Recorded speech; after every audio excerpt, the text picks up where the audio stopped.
নাম বলছিলেন আপনার? আলেয়া। আলেয়া আক্তার। শুরু করেন আপনি ছোটবেলা থেকে, যেখান থেকে মনে আছে আপনার। আমার জন্ম ঢাকাতে। আচ্ছা। ঢাকাতে আমরা 5 ভাই বোন। আমি যখন আমার বয়স যখন 2.5 বছর, তখন আমার আব্বা আম্মা আমাদের আর্থিক অবস্থার কারণে আমাকে আমার নানু বাড়িতে রেখে আসে। আর্থিক অবস্থার কারণে বলতে? আর্থিক অবস্থা দুর্বল হয়ে। বাবা কি করতো তখন? আমার বাবা রিক্সা চালাইতো। আপনি তখন মানে ভাই বোনদের মধ্যে কততম? 3 নম্বর। এবং আপনার আর্থিক সামহাও চালাতে পারতেছিল না, যে কারণে আপনাকে নানার বাসায় রেখে, মানে আপনার নানার বাসায় রেখে আসা হয়। আচ্ছা, খুব ছোটবেলা, নিশ্চয়ই আপনার মনে নাই? 2.5 বছর। 2.5 বছর মনে থাকার কথা না? হ্যাঁ, তারপর? ওই 2.5 বছর বয়স থেকে আমি আমার নানু বাড়িতে থাকি। ওখানে আস্তে আস্তে বড় হই। স্কুলে ভর্তি করে আমার নানু বাড়িতে আমাকে অনেক কাজ করতে হয়। গরু পালতে হয়েছে, তারপরে নানা ভাইয়ের সাথে কৃষি কাজ করতে হয়েছে, তারপরে সেগুলা বাজারে নিয়ে বিক্রি করতে হয়েছে। একটু বড় হওয়া যখন ক্লাস 2তে পড়ি, তখন আমার ছোট খালামণির বিয়ে হইল।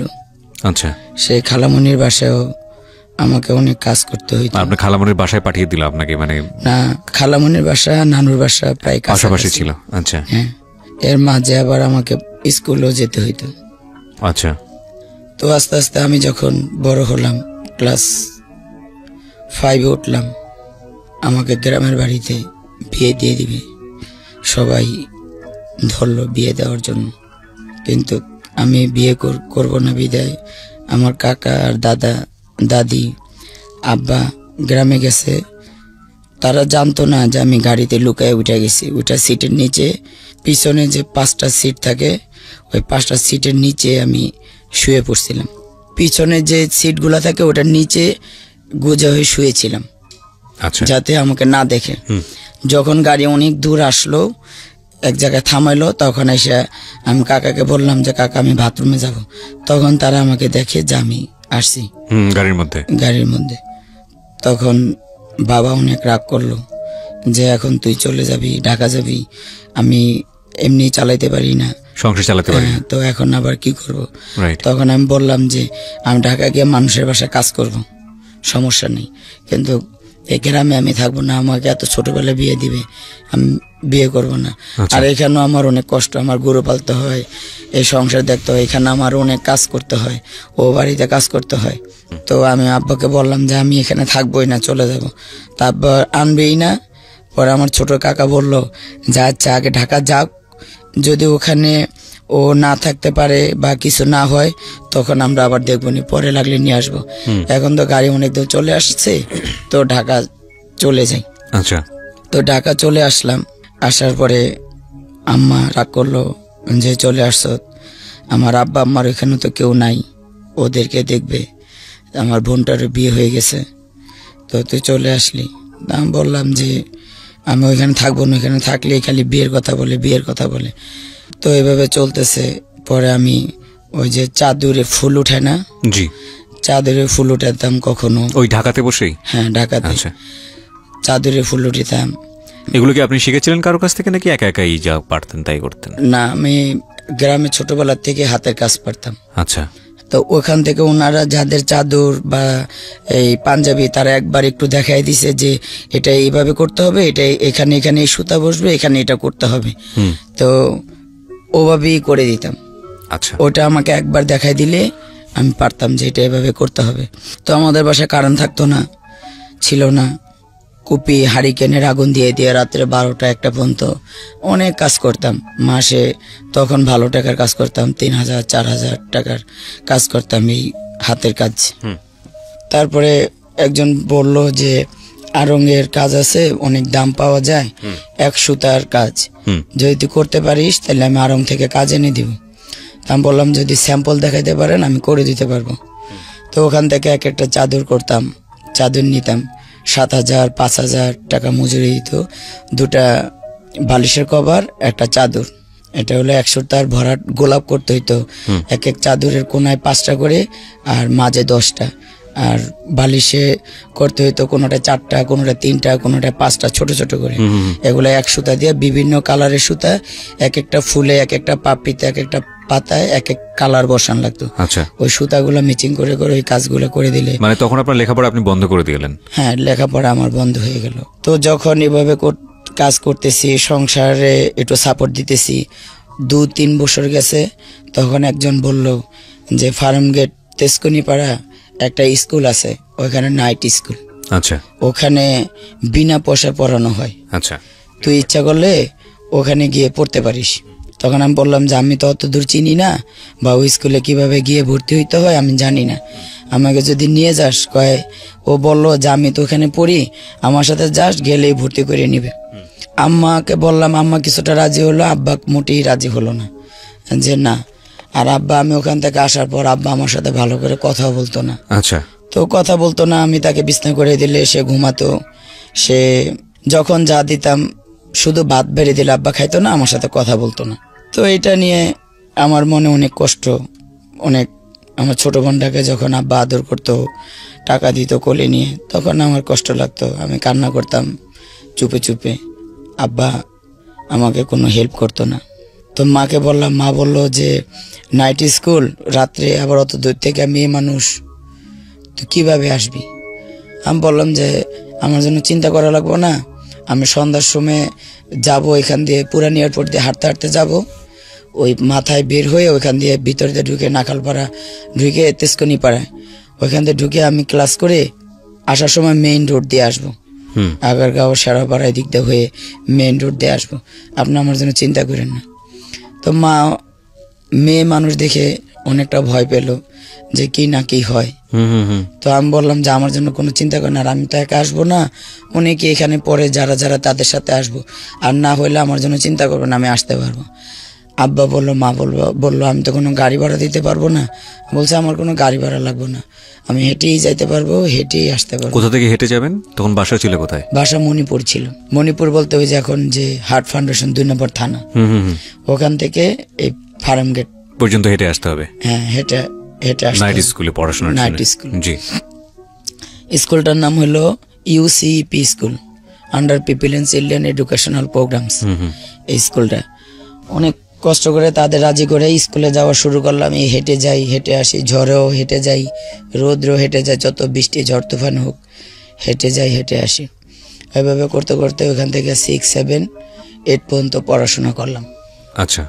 8 পর্যন্ত পড়ার পরে এই মিরপুর যে জার্মান টেকনিক্যাল, ওর কাছাকাছি হলো ইউসুফ টেকনিক্যাল, ওখানে আনলো আমাদেরকে কাজ শেখানোর জন্য। আচ্ছা। ওখানে 2 বছর কাজ শেখায়। তো ওখানে গার্মেন্টস আছে, মেয়েদের জন্য নিটিংস আছে, তারপর টেলারিং আছে, ইলেকট্রনিক্স আছে, কিন্তু আমি কাজ বেছে নিলাম ইলেকট্রনিক্স। ওখানে 2 বছর কাজ শিখলাম। কাজ শেখার পর আমাদের চাকরি হলো 2093 সালের 1993 সালের আগস্টের 1 তারিখে আমরা সিঙ্গার জয়েন করছি। আচ্ছা। তো জয়েন করার পরে ওখানে চাকরি, আমার স্যালারি 10,000 টাকা হয় শুরুতেই। বাহ। 10,000 টাকা স্যালারি হয়। ওই যখন আমার চাকরি হয় তখন আমার খালু পাপা মারা যায়। খালু পাপা মানে? মানে আমার খালার হাজবেন্ড আর কি। আচ্ছা। তো উনি মারা যায়। তো ওনার 6টা ছেলে মেয়ে রেখে গেছে। একটা ছেলে কিছুদিন পরে পানিতে মারা গেছে পরে, আর 5টা ছেলে মেয়ে। ওনার সংসারের হালও আমাকেই ধরতে হয়েছে। মানে আপনি নিজের সংসারের হাল ধরার পাশাপাশি আপনার ওই খালুর সংসারের হালও আপনি ধরেছেন? হ্যাঁ, খালু, কারণ খালাম্মাকে সাপোর্ট দেওয়ার মতন কেউই ছিল না। আমার নানারও তো ওরকম কোনো ইনকাম ছিল না, ওনার সংসারিক যা আসতো তা দিয়ে তাদের চলতো। আমার মামাটা একটু বান্ডালি ছিল, তাদের দেখতো না। ও ঘরে একটা ভাই মারা যাওয়ার পরে খালাম্মার আরও 5টা ছেলে মেয়ে, তাদেরকেও কাউকে মাদ্রাসায়, কাউকে নোয়াখালী কোলান্দি হাই স্কুলে ভর্তি করে দিলাম। তাদেরকে পড়াশোনা করাই, বাবা মাকে চালাই, এদিকে নানা নানুকেও কিছু মাঝে মাসে হেল্প করি। কারণ 93 সালে 10,000 টাকা মোটামুটি অনেক। আমি ঠিক চাকরি শুধু করতাম না, এর পাশাপাশি বাসায় এসে তারপরে অফিসে লাঞ্চ আওয়ারে, তারপরে অফিসে যাওয়ার আগে, বন্ধের দিন আমার হাতের কাজ চলতোই। আমি আড়ঙ্গের কাজ করতাম, বেশিরভাগ পাঞ্জাবি আর চাদর। তার মানে আপনি চাকরি করে ইনকাম করতেন, পাশাপাশি আপনি বুটিকের কাজ করেও ইনকাম করতেন? হ্যাঁ, ইনকাম করতাম, আচ্ছা, যাতে সবাইকেই সাপোর্ট করতে পারি। আচ্ছা। এভাবে করতে করতে আমার খালাতো বোনটাকে দাখিল মানে ইন্টারমিডিয়েট, যেটা আরবি লাইনে মানে মাওলানা কি বলে, ওটা পাশ করাইলাম। আপনি করিয়েছেন? হ্যাঁ। আজকের এই জীবন গল্প, আলেয়ার যে জীবন গল্প, সেটা আপনাকে অন্যরকম একটা অনুভূতির মধ্য দিয়ে নিয়ে যাবে। শুধু এতটুকুই বলতে পারি, কজ আমি তো কিছুটা সামারি জানি এবং বাকিটুকু আপনারা আজকে জানবেন। আমি শুরুতেই আপনাদেরকে বলবো যে এই অনুষ্ঠানটি একযোগে প্রচার করা হচ্ছে আমাদের ইউটিউব চ্যানেলে, ঢাকা FM 90.4 নামে আপনি সার্চ দিলেই আমাদের চ্যানেলটি পাবেন। বিনীতভাবে অনুরোধ হচ্ছে ওখানে গিয়ে আপনি সাবস্ক্রাইব করে নোটিফিকেশনটা অন করে নেবেন। এবং এই অনুষ্ঠানের ছোট্ট ভিডিও ফুটেজ সেটা থাকবে আমার পার্সোনাল ইউটিউব চ্যানেলে www.youtube.com/rjkibriafm। আমি আবারও বলছি www.youtube.com/rjkibriafm। চ্যানেলটি আছে কিবরিয়া আরজে নামে, ওখানে গিয়ে অবশ্যই আপনারা সাবস্ক্রাইব করে বেল বাটনটি অন করে নেবেন, তাহলে আজকের যিনি গেস্ট আছে তাকে দেখতে পাবেন। জি আলে, আমরা যেখানটায় ছিলাম যে আপনি দাখিল পাশ করিয়েছেন আপনার খালাতো বোনকে, তারপর? ওরা 5 ভাই বোন, তো বড়টাকে দাখিল পাশ করাইছি, এর পাশাপাশি ওর যে ইমিডিয়েট ছোট ভাইটা, ওর সাথে সাথে সেও মানে আরবি লাইনেই ম্যাট্রিক পরীক্ষা দিয়েছে, কিন্তু পাশ করেনি, এক বিষয়ে ফেল করছে, অঙ্কেতে। আচ্ছা, হ্যাঁ। তো আর বাকি যে 3টা ওরও পড়ছে। কেউ ছোট যে মেজো ভাইটা আমার খালাতো ভাই, তাকে কোরআনে হাফেজ বানাতে চাইছিলাম, সে 17 পারা পর্যন্ত পড়ে আর পড়েনি। আর ছোটটা ও ক্লাস 8 পর্যন্ত পড়াইছি। তারপরে আরেকটা বোনকেও ম্যাট্রিকে আনছি, ওটাও আর পড়েনি। তো এভাবে করে তাদের এদিকে আমার যে ছোট ভাই বোন, আমার ছোট আরো এক ভাই এক বোন, জি, তাদেরকেও আমার যত সাপোর্ট দেওয়ার দরকার, মানে তাদের যত চাহিদা, কাপড় চোপড়, খাওয়া বা পড়ালেখার সাপোর্ট বা যেখানে যা, ওরা আমার ছোট বোনটা সবসময় আমার কাছে বায়না করতো, আব্বা আম্মার কাছে তেমন বায়না করতো না। আমার ওই জামাটা পছন্দ, আপা আমার ওই খাবারটা পছন্দ। তো এগুলা যার যার চাওয়া সবসময়, যেহেতু ওই সময় আমার ইনকামই বেশি সবার থেকে। তো এর ভিতরে আমার বড় ভাই বিয়ে করে, সেও বেকার। আচ্ছা। তো বিয়ে করার পরে আমার বড় ভাইয়ের কোনো চাকরি নেই। তো আমার সিঙ্গারে সব সুপারভাইজার বসেরা খুব ভালোবাসতো আমার কাজ দেখে। মানে আমার কাজে কখনই কোনো গাফিলাতি বা ফাঁকি ছিল না। আচ্ছা। আমি সবসময় ঠিক টাইমে পৌঁছাইতাম এবং চাকরি করতাম, ঠিক মতো মন দিয়ে কাজ করতাম, এজন্য সবাই আমাকে ভালোবাসতো। তো যখন আমার ভাই বেকার বিয়ে করলো, তখন আমি যখন এক বসকে ধরলাম যে স্যার আমার ভাইকে একটা চাকরি দেওয়া দরকার, আমার ভাইয়ের বিয়ে করছে, তার সংসার হয়েছে, তখন বললো যে ঠিক আছে, দিলখোসা বাণিজ্যিক এলাকায় সিঙ্গার হেড অফিসে পাঠিয়ে দিও, আমি ওর সাথে কথা বলবো। আচ্ছা। তো ভাইয়াকে ওইখানে ঠিকানা দিয়ে পাঠাইলাম। যাওয়ার পর ভাইয়ের চাকরি হলো ড্রাইভিং বিষয়। বেতন কত ধরছিল ওইটা আমার মনে নেই, কিন্তু ভাইয়া যাওয়ার পরই স্যার চাকরিটা দিয়ে দিল। ভাইয়াও একটা সাপোর্ট দেওয়া শুরু করলো আমাদের সংসারে। এভাবে করে যখন 96 সন আসলো, তখন আমি আমাদের প্রত্যেক ঈদেই একটা প্রোডাকশন বোনাস ছিল কোম্পানির তরফ থেকে। তো ও বছরও আমি কোম্পানির প্রোডাকশন বোনাস, তারপরে আমার বেতন, তারপরে এমনি ঈদ বোনাস নিয়ে প্রায় 50,000 টাকা পাইছি। 50,000 টাকা পাইছি। যখন ওখান দিয়ে আসতেছিলাম হামায়তপুর বাস স্ট্যান্ডে আসার সময় আমি বড় ধরনের একটা অ্যাক্সিডেন্ট হই। সেই অ্যাক্সিডেন্টে প্রথমে ভেবিতে মারার পরে আমার উপর দিয়ে, কোমরের উপর দিয়ে আমার গাড়ি উঠে যায়। উঠে গেলে আমার কোমরের 4টা হাঁটি ভেঙে যায় এবং আমার হাত কেটে যায়। গ্লাস ব্যাংকের গাড়ি ছিল, তো আমার হাতে 19টা সেলাই পড়ে। আচ্ছা আচ্ছা। তখন এত পরিমাণ ব্লাড হইতেছিল সবাই বলতেছিল যে আমি আর বাঁচবই না। সবাই যখন একদম হলো তখন আমাকে ভেবিতে করে নিয়ে আসলো পঙ্গু হসপিটাল। তো ওখানে যাওয়ার পরে ডাক্তাররা আমাকে দেখলো, দেখার পরে প্রথমে আমার এই হাতটা সেলাই করলো, 19টা সেলাই পড়ছে আমার হাতে। তো ওনারা এক হাতে আমার অনেক ব্লাড চলে গেছিল, এক হাতে স্লাইন আর এক হাতে ব্লাড কালেকশন করলো। আমার ব্লাড গ্রুপ বি পজিটিভ, পরে ব্লাড দেওয়া শুরু করলো। তো প্রায় 16-17 ঘন্টা পার হয়ে গেল, কিন্তু আমার ইউরিনের পরিবর্তে শুধু ব্লাডই আসতেছিল। তো ডাক্তাররা বলল যে যদি এভাবে ব্লাডই আসতে থাকে, 24 ঘন্টার ভিতরে যদি ওনার ব্লাড না বন্ধ হয়, শুধু ইউরিন পাস না হয়, শুধু ব্লাড যেতে থাকে, তাহলে ওনাকে আমাদের কোনোভাবেই বাঁচানো সম্ভব না। আর আমি এমনভাবেই অ্যাক্সিডেন্ট হয়েছিলাম, আমার মুখে কি আকৃতি কোনো দেখার কোনো কায়দা ছিল না। আমার মুখে কোনো চামড়া ছিল না, ভুরু ছিল না, নাক ফেটে গেছিল, এই যে কপাল ফেটে গেছে, আমার সব মানে একদম বিকট চেহারা হয়ে গেছিল। তো ডাক্তাররা সবাই বলতেছে যদি ওনার ব্লাড বন্ধ না করা যায়। তো পরের দিন আমার যে বস ছিল মির্জা মোহাম্মদ মুহিউদ্দিন, আমার ওনারই মানে ফ্রেন্ড ডাক্তার ছিল, উনি আবার পঙ্গু হসপিটালের অনেক বড় ডাক্তার। তো ওনার সাথে আমার সে বসে যে ওনার সাথে বসে আমার জন্য বোর্ড মিটিং বসে আমাকে ট্রিটমেন্ট দেয়। 21 ঘন্টা পরে আমার ব্লাডের পরিবর্তে অল্প অল্প করে ব্লাডের সাথে ইউরিন আসা শুরু করলো। মানে ব্লাডের পরিমাণ কমতেছে, ইউরিন পরিমাণ আস্তে আস্তে বাড়তেছে। কি যেন একটা ইঞ্জেকশন দিছে ওটার পরে। তো এভাবে করতে করতে আমার প্রায় ডাক্তাররা বলল সব টেস্ট মেস্ট করে যে আমি কখনো আর হাঁটতে পারবো না। এভাবেই যদি কখনো আল্লাহ চান তো জোড়া হয়, না হইলে আর না।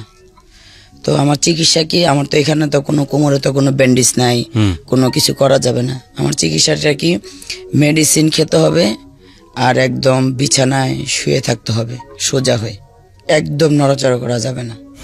যদি এভাবে শুয়ে থাকা যায়, কোনো এক সময় হয়তো বা এটা জয়েন্ট নেওয়া যাইতে পারে।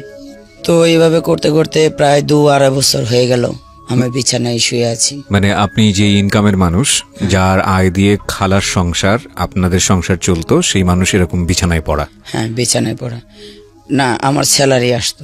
স্যালারি দিত? হ্যাঁ, আমার মান্থলি স্যালারিটা বাসায় পৌঁছাই দিত।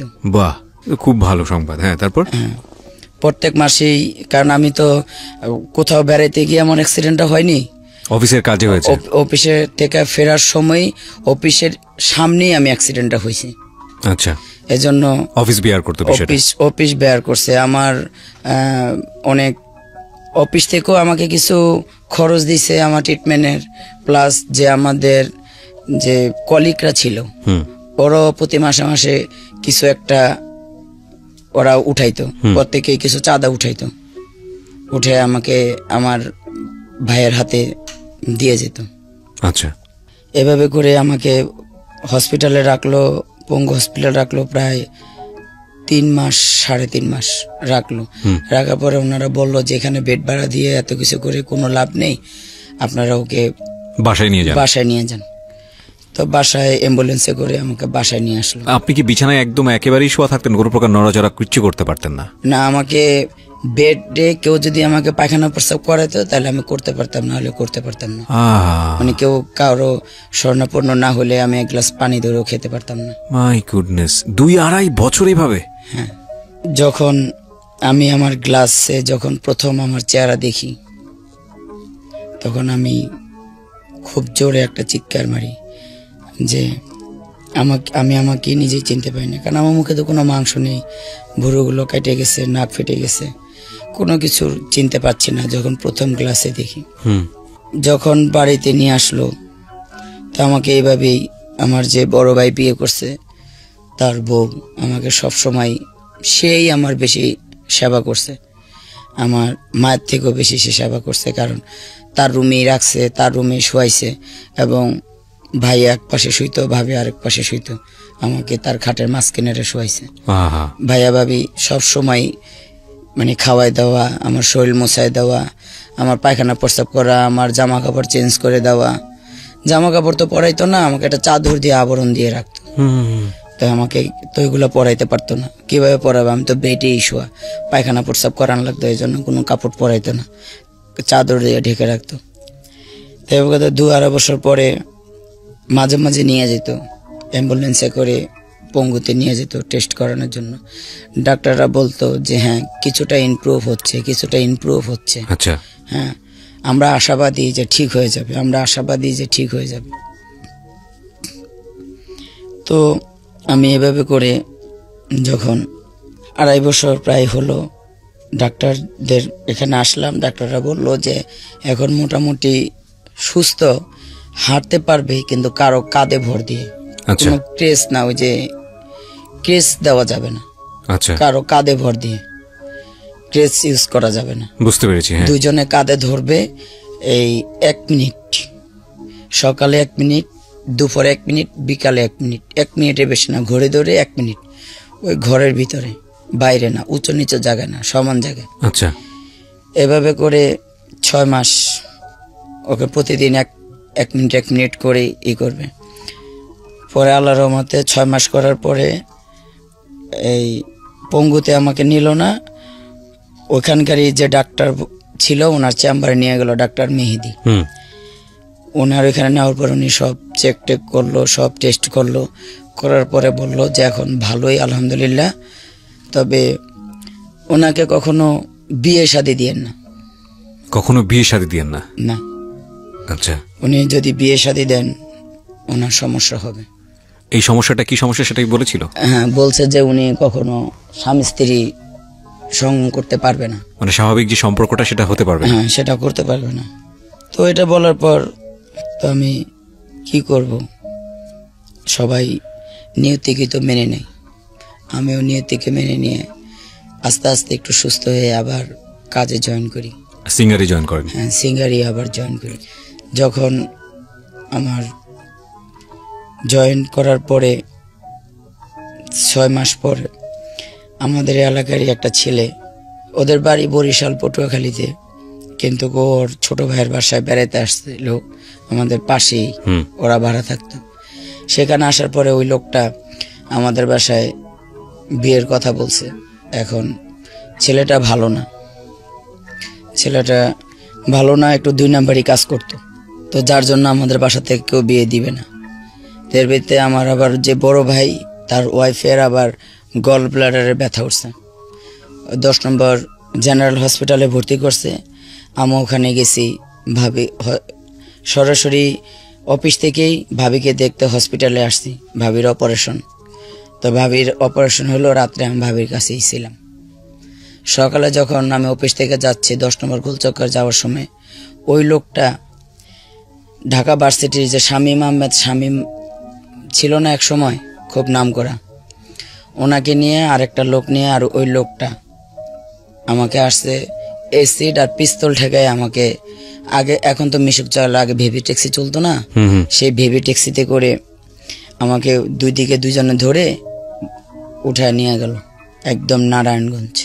আপনাকে নিয়ে গেল? হ্যাঁ, নারায়ণগঞ্জ নিয়ে গেল এক মহিলা মাস্তানের বাসায়।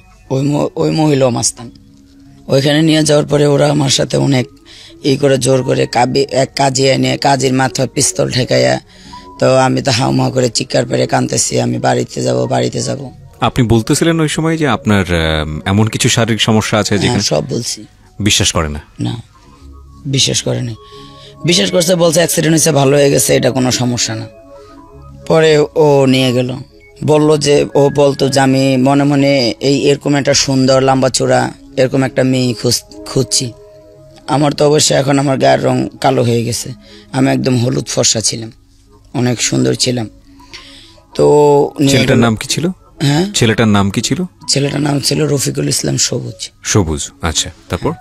তো ওখানে আমাকে নিয়ে গেল, নিয়ে যে সেই ওই ইকে নিয়ে কাজীকে আইনলো। কাজী বিয়ে পড়াবেই না, গার্জিয়ান চায়, বাবা মা চায়। আমার কান্নাকাটি দেখে ওনারও মায়া হলো, আমাকে সে বিয়ে করাবেই না। পরে ওই পিস্তল ঠেকায় ওই লোকটাকে বললো যে শালার বেটা, শালা তোরেই মেরে ফেলাম, তুই বিয়ে করা। পরে তো উনি অনেক করে বিয়ে করাইলো। বিয়ে করানোর পরে ওখানে আমাকে 3 মাস আটকায় রাখলো। আপনারা শুনছেন আলেয়ার জীবন গল্প। আলেয়ার যে জীবন গল্প সেটা শুরু হয়েছে মাত্র, এতটুকুতেই আসলে গেজ করার কোনো সুযোগ নেই যে উনি আসলে কোথায় দাঁড়িয়ে আছে আজকে। আশা করছি শেষ পর্যন্ত আপনারা শুনবেন। আমরা ছোট্ট একটা বিরতির পর আবারও ফিরে আসছি। এই ফাঁকে আপনাদেরকে মনে করিয়ে দিচ্ছি, আলেয়ার একটা ভিডিও ফুটেজ আমি আমার ইউটিউব চ্যানেলে দিয়েছি, আপনারা চাইলে ওখানে এসে ওনাকে দেখতে পারেন। আমার ইউটিউবের ঠিকানা হচ্ছে www.youtube.com/RJ Kibriya FM, RJKEBRIAFM। চ্যানেলটি আছে কিব্রিয়া আরজে নামে। ওখানে গিয়ে অবশ্যই আপনি সাবস্ক্রাইব করতে ভুলবেন না, এবং সাবস্ক্রাইব করার পাশাপাশি আপনি যে কাজটি করবেন, বেল যে বাটনটি আছে ওটা অন করে দেবেন। তাহলে আমি যে কন্টেন্টটি ওখানে দিই না কেন, সঙ্গে সঙ্গে আপনি আপনার সেলফোনের মাধ্যমে জানতে পারবেন এবং আপনি সবার আগেই দেখতে পারবেন। হ্যাঁ, আলে আমি যেখানটায় ছিলাম, কথা না বাড়িয়ে আপনার কাছে আমি আবারও ফিরছি। 3 মাস আমাকে ওখানে যখন আটকে রাখলো, এদিকে আব্বা আম্মা ভাই বোন সবাই আমাকে খোঁজাখুঁজি করে, আমি কোথায় আছি, কিভাবে আছি, সবাই সবভাবে খোঁজে, কোনোভাবেই পায় না। তো ওনারা খুঁজতে খুঁজতে কী করবে, 3 মাস পর যখন আমি বাসায় ওই আমাদের পাশের বাড়িতে যে ওর ছোট ভাই ভাড়া থাকে, ওদের বাড়িতে আমাকে নিয়ে আসলো। নিয়ে আসার পরে আব্বা আম্মা ভাই বোন সবাই জানলো যে আমি ওখানে আছি বা ওখানে আসছি। তো ওনাদের ধারণা, এখনো অবধি ওনাদের ধারণা যে আমি মনে হয় আমার বিয়ে হবে না, ডাক্তাররা বলছে বিয়ে দিতে না। ওনাদের ধারণা আমি ওই লোকটার সাথে চলে গেছি নিজ ইচ্ছায়। আসলে না, আমি যাইনি, আমাকে উঠায় নেওয়া হয়েছে, এটাই সত্য। আদৌ বাবা মাকে বিশ্বাস করাতে পারি নাই যে আমি যাইনি। যাকে আমি দেখি নাই, কখনো চিনি না, তার সাথে আমি কিভাবে প্রেম করব আর কিভাবেই যাব। তো যাই হোক, ওখানে আসলো। আনার পর আমাদের ওখানে তার সাথে তো আমার ওই 3 মাসে কোনো কথা হয় নাই, বা স্বামী স্ত্রীর যে সম্পর্ক সেটাও হয়নি। তো যখন এর ভাইয়ের বাসায় আসলো, তো সে আমাকে হাত পাও বেঁধে যেভাবে র্যাপ করে, এভাবেই সে আমার সাথে সহবাস করলো।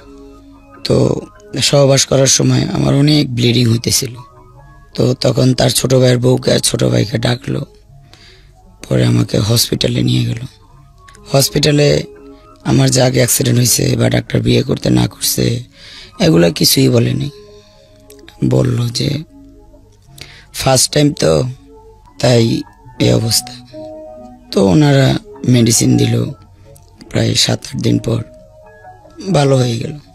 তো এখানে উনি আমাকে রাখলো না, আর আমিও আর আমার জবে ফিরে যেতে পারলাম না। উনি আমাকে এখান থেকে নিয়ে গেল সে বরিশাল। তো মানে বাবা মাও তখন আপনাকে কোনো সাপোর্ট দিচ্ছে না? না, বরিশাল নিয়ে গেল। তো বরিশাল নিল, ওখান থেকে ও আমাকে সবসময় চোখে চোখে রাখে। যখনই আমি বলি চলে যাব, তখন ও বলে যে আমার বড় ভাইয়ের একটা মেয়ে হয়েছে স্বর্ণালী। তো বলে যে তোমার ভাইয়ের মেয়েটারকে আমি চুরি করে নিয়ে বিক্রি করে দেব যদি তুমি চলে যাও। হ্যাঁ, আর তোমার যে ভাই সে তো আমাদের এখান দিয়ে, আমাদের আড্ডাখানার এখান দিয়ে যায়, তো ওখান দিয়ে ওর ধরে ওর পাও 2টা কেটে দেব। মানে ও কি খুব মাস্তান ছিল? ডাক সাইডে মাস্তান ছিল। ও সব রেকর্ডই খারাপ ছিল, কোনো রেকর্ডই ওর ভালো ছিল না। ও নেশা করতো, হিরোইন খাইতো, ছিনতাই করতো, সব ধরনের খারাপিও ছিল। শুধু আপনি সুন্দর দেখতে, এই কারণে সে তার চোখে পড়েছেন, যে কারণে সে এই কাজটা করেছে। জি, এটা বলার কোনো মানে আমি অস্বীকার করছি না যে ভদ্রমহিলা কত সুন্দর ছিলেন ওই সময়টাতে। মাশাআল্লাহ, আল্লাহ প্রত্যেকটা মানুষকে সুন্দর করে তৈরি করেছেন, এ ব্যাপারে কোনো সন্দেহ নেই। আপনি আমার 8 মাস আগের পিক দেখলে এখন চিনবেন না। এবং ভদ্রমহিলা আসলেই অনেক বেশি সুন্দর। তার একটা উদাহরণ আছে, এবং আপনারা যারা যদি ইউটিউবে আসেন তাহলে দেখলে বুঝবেন। আজকে ওনার গল্পের কোনো একটা পর্যায়ে ওনার মেয়ে আজকে এখানে যুক্ত হবে। উনি মাত্র ইন্টারমিডিয়েটে পড়ছে, এবং ওনার মেয়েকে দেখলে কিছুটা টাচ পাওয়া যায়, কারণ ওনার চেহারার আদলে ওনার মেয়ের চেহারা, এবং মাশাআল্লাহ শি ইজ রিয়েলি বিউটিফুল।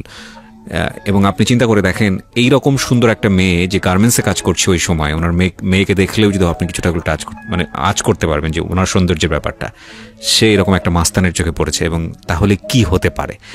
তো আমি যেটা বলছিলাম যে ভিডিও ফুটেজটা শুধু আমার ইউটিউব চ্যানেলে থাকবে, আপনারা চাইলে ওখানে এসে দেখতে পারেন। ইউটিউবের ঠিকানা হচ্ছে www.youtube.com/rjkebria.fm। আমি আবারও বলছি www.youtube.com/rjkebria.fm। মানে আমি যেটা বলতে চাচ্ছি, ওনার মেয়েকে দেখলে আপনি আজ করতে পারবেন যে উনি আসলে ওই বয়সে কতটা সুন্দর ছিলেন। জি, তারপরে মেরে ফেলার হুমকি দিচ্ছে। হ্যাঁ, উনি আমাকে বরিশাল নিয়ে গেল, তো সেখানে আমাকে রাখলো। আমি যখনই বলি চলে যাব, তখনই উনি আমাকে এই হুমকি দেয়। ওনার গ্রামের বাড়ি বরিশাল, ওখানে তো আমাকে কেউই চিনে না। আমি ওনার সুবাদে তো গেছি, তো উনি করে কি ওখানে গিয়ে উনি তো বিভিন্ন নেশাপানি করে, তারপরে জুয়াও খেলে। তো একদিন রাত্রে 2:30 বাজে, উনি আসে না, আমি রুমে একা একা বসে আছি। তো উনি আসার পরে আমি যখন ওনাকে বললাম যে আপনি যেভাবে এগুলা করতেছেন, আমি এখানে কার দৌলতে আছে, আপনি আমাকে যেভাবে বিয়ে করেন, আমি তো আপনার স্ত্রী বর্তমানে, তো আপনি একে খারাপ কাজ করেন। আমি আপনাকে বলছি চলেন আমরা গার্মেন্টসে চাকরি করি, বা আমি যে সিঙ্গার চাকরি করতাম, আমার সিঙ্গার চাকরি করতাম, এটা গার্মেন্টস না, এটা সিঙ্গার ইলেকট্রনিক, যেটা কালার টেলিভিশন বিসিটি আগে হইতো, বিসিপি, সেটাই আমি বানাইতাম। কালার টেলিভিশন, কালার সেট করা, তারপরে পার্টস করা, তারপরে মানে আমরা যে টিভিটাই তৈরি করতাম, ওইটাতে আমি চাকরি করতাম, এটা গার্মেন্টস না। হ্যাঁ, তো ওকে বলতাম যে চলো আমরা তোমাকে একটা গার্মেন্টস, আপনাকে একটা গার্মেন্টসে ঢুকিয়ে দিব, আর আমি যাই দেখবো আমার ওই চাকরিটা আছে কিনা, যদি না থাকে তাহলে আমরা দুজনেই গার্মেন্টস চাকরি করবো। চলো, কে খারাপ পথ চায়, সবাই ভালো পথ চায়, ভালোটা চায়। তো এইভাবে করে উনি কোনোভাবেই বুঝতো না। তো একদিন রাত্রে এরকম 2:30-3টা বাজে, আমার কাছে অনেক অস্থির লাগতেছিল। তো যখন অস্থির লাগতেছিল আমি বসেছিলাম, তো আমার যে কেমন লাগতেছিল আমি বলতে পারতেছিলাম না। যখন উনি আসলো, ওনাকে আমি একটু রাগ হয়ে বললাম যে আপনার এখানে আসছি, সবাই ঘুমিয়ে আছে, আমি আপনার জন্য বসে আছি, আমার শরীরটাও ভালো লাগতেছে না। কেন লাগতেছে না আমি বলতে পারতেছি না, আমি আর শরীর অনেক খারাপ। তো ওনাকে এরকম 2-3 বার যে আপনি তাস খেলেন, এটা করেন, জুয়া খেলেন, অথচ আপনার স্ত্রীর সম্পর্কে আপনার কোনো খবর নেন, এইভাবে কি আপনি রাতের পর রাত। উনি করলো কি, একটা লাঠি আর একটা কাঁচি, ওই যে এই গরুর ঘাস কাটে না, সে কাঁচি আর লাঠি, আগে প্রথমে কতক্ষণ লাঠি দিয়ে আমাকে ইচ্ছা মতন বাইরে এলো, সেই লাঠিটা ভেঙে গেল। ভেঙে যাওয়ার পরে ওনার হাতের কাছে একটা কাঁচি পেয়েছে টেবিলের উপরে, মনে হয় আমার ভাসুর বা কেউ গরুর ঘাস কেটে এনে ওইখানে রাখছে। সে ওইটা দিয়ে আমাকে পিটানো শুরু করলো। এমন ভাবে পিটাইতেছে, পাশের রুম থেকে পাশের অন্য চাচা শ্বশুর, চাচা দেবররা, তারা ঘুম ভেঙে দরজা বাইরেতে ছিল, কি হইছে রে, কি হইছে। তো উনি আমাকে এমন ভাবে মারলো, আমার পুরা শরীর দিয়ে ওই কাচির যে আল ধারগুলো আমার পিঠে, শরীরে, ঘাড়ে, মুখে, হাতের বিভিন্ন জায়গায় লেগে কেটে রক্ত ছিড়ছিড় করে পড়তেছিল। তো আমার বড় ভাসুরের ওয়াইফ আসলো, ভাসুর আসলো, এসে এরে দৌড়ান দিল, বের হয়ে গেল। পরে আমাকে বিভিন্ন জায়গায় মলম টলম দিয়ে এগুলো ভালো করলো। তো ওখানে থাকতে থাকতে কিছুদিন, অনেক দিন, প্রায় 5-6 মাস পরে আমার মনে হলো যে আমার বাচ্চা কনসেপ্ট করছে। আচ্ছা। তো আমি আমার বড় যাকে বললাম যে বুয়া আমার জানি কেমন লাগে। তো বললো যে কেমন লাগে, আমাকে আমি জানি না, আমার শরীরে একটু সমস্যা দেখা দিছে। তো উনি একটা ডাক্তারের কাছে আমার যা নিয়ে গেল, আমার হাজব্যান্ডকে বললো, আমার হাজব্যান্ড নিল না। আমার বাসুর আমার যাকে বললো যে তুমি নিয়ে যাও। পরে আমার যা আমাকে নিয়ে গেল, নিয়ে যাওয়ার পরে ইউরিন টেস্ট করার পরে ধরা পড়লো যে আমার বাবু পেটে। এই বাবু পেটে আমার আসলো। আসার পরে যখন বাবুর বয়স, পেটের বয়স 8 মাস, তখন আমি ঢাকা আসি। কেন আসেন? বাচ্চা ডেলিভারির জন্য। আচ্ছা। আম্মুর বাসায় আসি। আম্মু উঠতে দিল না, কিন্তু আমি ওর এক আমার মামা শ্বশুরের বাসায় আর কি উঠি, আমার আম্মুর বাসার কাছাকাছি। যখন আমার একদম দিন তারিখ পরে আমি অনেক অসুস্থ হয়ে পড়ি, 9 মাসে পড়ে যায়, তখন এলাকার মানুষ ধরে আমার আম্মু আব্বুর কাছে দিয়ে আসে বাড়িতে। কিন্তু তাদের ওই একটাই রাগ, এত সুন্দর চাকরি, আমার এত সুন্দর চেহারা, বা আমি কেন এই কাজ করলাম। আসলে তাদেরকে আমি কখনোই বুঝাইতে পারি নাই, যেটা আপনি করেননি। আদৌ সে 93 সে 2000 সাল থেকে আদৌ পর্যন্ত, এত বছর আজকে 19 সাল চলে, আদৌ পর্যন্ত কাউকে আমি বিশ্বাস করাইতে পারি নাই যে ওই বিয়েটা আমি করিনি, আমাকে জোর করে নিয়ে গেছে। কাউকে আদৌ বুঝাইতে পারিনি। তো তখন থেকেই তারা রাগ, আম্মা ঘরে উঠতে দিবে না। সে অনেক কষ্ট করে আমার বাসায় রইলাম। মেয়েটা প্রসব হলো আম্মা বাসায়। ওই আম্মা সবসময় রাগারাগি করে, হ্যাঁ এমন হাজব্যান্ড, এরকম সেরকম, মানে অনেক ধরনের বকাবাজ্য, যখন সবসময় রাগারাগি করতেই থাকে। এরপরে আমার মেয়েটার যখন 3 মাস বয়স হয়, তখন শেওড়াপাড়া আংশুক গার্মেন্টস লিমিটেড, ওখানে আমি সিকিউরিটি গার্ডের একটা চাকরি নিই। Security guard? জি, সিকিউরিটি গার্ড বলতে যে মেয়েদের চেক করে না গার্মেন্টস ছুটি বা টিফিন টাইমে, ওগুলো আমি চেক। ওখানে ঢুকলাম। ঢোকার পরে আমার হাজব্যান্ড দেশ থেকে আসলো। আসার পরে আমি তাকে বললাম যে আমি তো গার্মেন্টসে ঢুকছি, আসো তুমিও ঢুকো। কারণ না গার্মেন্টসে চাকরি করে আমাকে পোষাবে না। উনি গেল ছিনতাই করতে গিয়ে মোহাম্মদপুর কি যেন জায়গাটার নাম, 7 নম্বর না যেন কি, এই ঢাকা মোহাম্মদপুর, এখানে গিয়ে যখন উনি ছিনতাই করে মানে আসতেছে, যখন পিছন থেকে মানুষ দৌড়ান দিল, তখন উনি রোড অ্যাক্সিডেন্ট করে মানে হসপিটালে নিতেই উনি মারা যায়। ও মাই গড! উনি তো মারা গেল। আপনি খোঁজ পেলেন কিভাবে? ওনার লগে যে উনি যে ছিনতাই করতো, উনি বাইক দিয়ে ছিনতাই করতো, বাইক অ্যাক্সিডেন্ট করছে, উনি মারা গেছে। ওনার পিছনে যে 2 জন ছিল, একজন আহত বেশি হয়েছে, পাও ভেঙে গেছিল আর হাতের কোনো মানে ভেঙে গেছিল, আরেকজন শুধু ওই আচর খেয়েছে, মানে কাটে কুটে গেছে। সুস্থভাবে উনি বাসায় চলে আসছিল, ফলে উনি পুলিশের হাতে ধরা পড়ে নাই। পুলিশের হাতে ধরা পড়ছে যে পাও ভাঙছে, হাত ভাঙছে, আর এ তো আস্তে আস্তেই স্পটেড মারা গেছে। হ্যাঁ, তো কি করব? লাশ নেওয়া বা যে ফর্মালিটিস? না, আমি লাশ আনতে যাইনি। মিথ্যা কথা বলে তো লাভ নেই, আমার গার্মেন্টসের চাকরিটা চলে যাবে। গার্মেন্টসে জানেন একদিন অ্যাবসেন্ট করলে চাকরি থাকে না। আমি যাইনি। আমার ভাসুর গ্রাম থেকে আসছে, উনি আর্মিতে চাকরি করত। উনি আসছে, ওনারা লাশ নিয়ে যা করার এখানে মানে থানা থেকে ছাড়ানো, যা করা, হসপিটাল থেকে নেওয়া, তারপরে আমার ওই দেবরের বাসায় নিয়ে আসলো। আসার পরে আমি এখান থেকে দেখছি, আমি বরিশাল যাইনি। এখান থেকেই আমি বিদায় নিছি। তো আমার মেয়েকে নিয়ে চাকরি করতেছিলাম। খারাপ লাগতো না? মিস করতেন না? না, আসলে আমি তাকে তেমন করে কখনোই মিস করিনি। সত্যি কথা যেটা, তাকে আমার কখনোই এসব কাজ করতো, নেশা খাইতো, আর সে যে আমার স্বামী ছিল বা আমি তার স্ত্রী ছিলাম, তারও তেরকম কোনো ফিলিং ছিল না, আমারও তেরকম কোনো ফিলিং ছিল না। হয়তো অনেকের মনে আপনারা এই গল্পটা শুনতে মনে প্রশ্ন আসতে পারে যে ফিলিংস যদি না থাকে তাহলে বাচ্চা কিভাবে আসলো? আসলে বাচ্চা আসাটা 2-4-5 আসার জন্য ফিলিংস লাগে না। এটা যারা বাচ্চার বাবা হয়েছেন বা যারা সংসার করেন তারা এটা জানেন। এটা নিয়ে আসলে বলে লাভ নেই। হ্যাঁ, বলেন।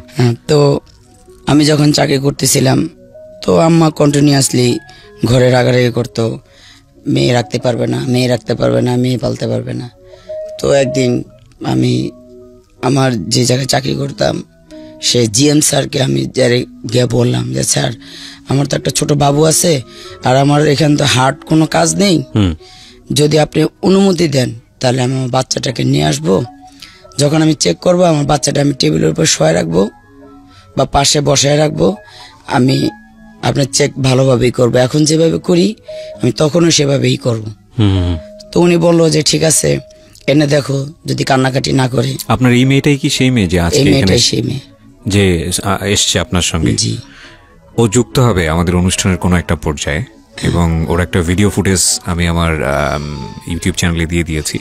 ও কি জানে আপনি যে গল্পটা এখন পর্যন্ত যতগুলো গল্প এখানে বলেছেন আপনার অতীত জীবন নিয়ে, ওকে জানে এগুলো? কত % জানে?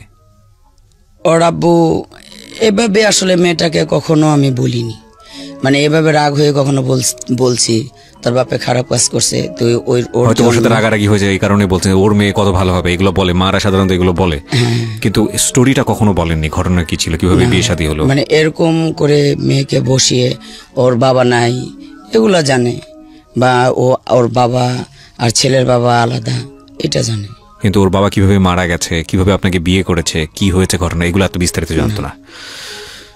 সেই জন্যই বোধহয় জীবন গল্প অনন্য। আমি এই পার্ট পর্যন্ত ওনার মেয়েকে আমি এখানে রাখিনি, কারণ আমার কাছে মনে হয়েছে যে ওনার মেয়ে যদি পাশে বসে থাকে হয়তো অনেক কিছু উনি ফিল্টার করবে। ওনার মেয়ে তখনই যুক্ত হবে যখন আসলে প্রয়োজন, এবং ওনার মেয়েকে সহ আমি ছোট একটা ভিডিও ফুটেজ, স্পেশালি ওনার কিছু গল্পের ভিডিও ফুটেজ আমি আমার চ্যানেলে দিয়ে দিয়েছি। প্রিয় শ্রোতা, আপনারা চাইলে ওখানে এসে দেখতে পারেন। আমার চ্যানেলটির ঠিকানা হচ্ছে www.youtube.com/rjkibriafm। আমি আবারও বলছি www.youtube.com/rjkibriafm। চ্যানেলটি আছে কিবরিয়া আরজে নামে, প্লিজ ওখানে লাইক দিতে ভুলবেন না। তারপর তো জেমস স্যার কাছে রিকোয়েস্ট করার পরে উনি রাখলো যে ঠিক আছে, বাচ্চা যদি বেশি বিরক্ত করে তখন চাকরি করতে পারবেন না, আর যদি বিরক্ত না করে তাহলে আমাদের কোনো সমস্যা নেই। তো পরের দিন থেকে বাবুকে নিয়ে গেলাম। তো বাবুকে নিয়ে গেলে বাবুটা তো অনেক সুন্দর ছিল, মার্শাল্লাহ দিলে অনেক কিউট ছিল। ও দেখা যেত যখন আমি চেকের টাইম হইতো তখন অন্য সিকিউরিটি বা অন্য ছেলেরা ওকে কোলে নিয়ে বাইরে নিয়ে যেত। তো ওই সময় আমি চেক করতাম, গার্মেন্টসে যারা চাকরি করতো সব ছেলেরাই আমাকে বড় আপু ডাকতো, তো সবাই আমার বাবুটাকে আদর করতো, বাইরে নিয়ে যেত। ছোট ছিল, 3-4 মাস বয়স। তো এভাবে করতে করতে যখন আমার বাবুর বয়স 6 মাস হলো, আমি চাকরি করতেছি। তো একদিন আম্মার সাথে আমার একটু রাগারাগি হলো, ওই সেই একই সমস্যা, এরকম বিয়ে করলাম কেন, এরকম হলো কেন, মানে সে একই সমস্যা। চাকরি করতাম, ভালো ছিল, যা অভাব অনটন থাকলে সংসারে যা হয়।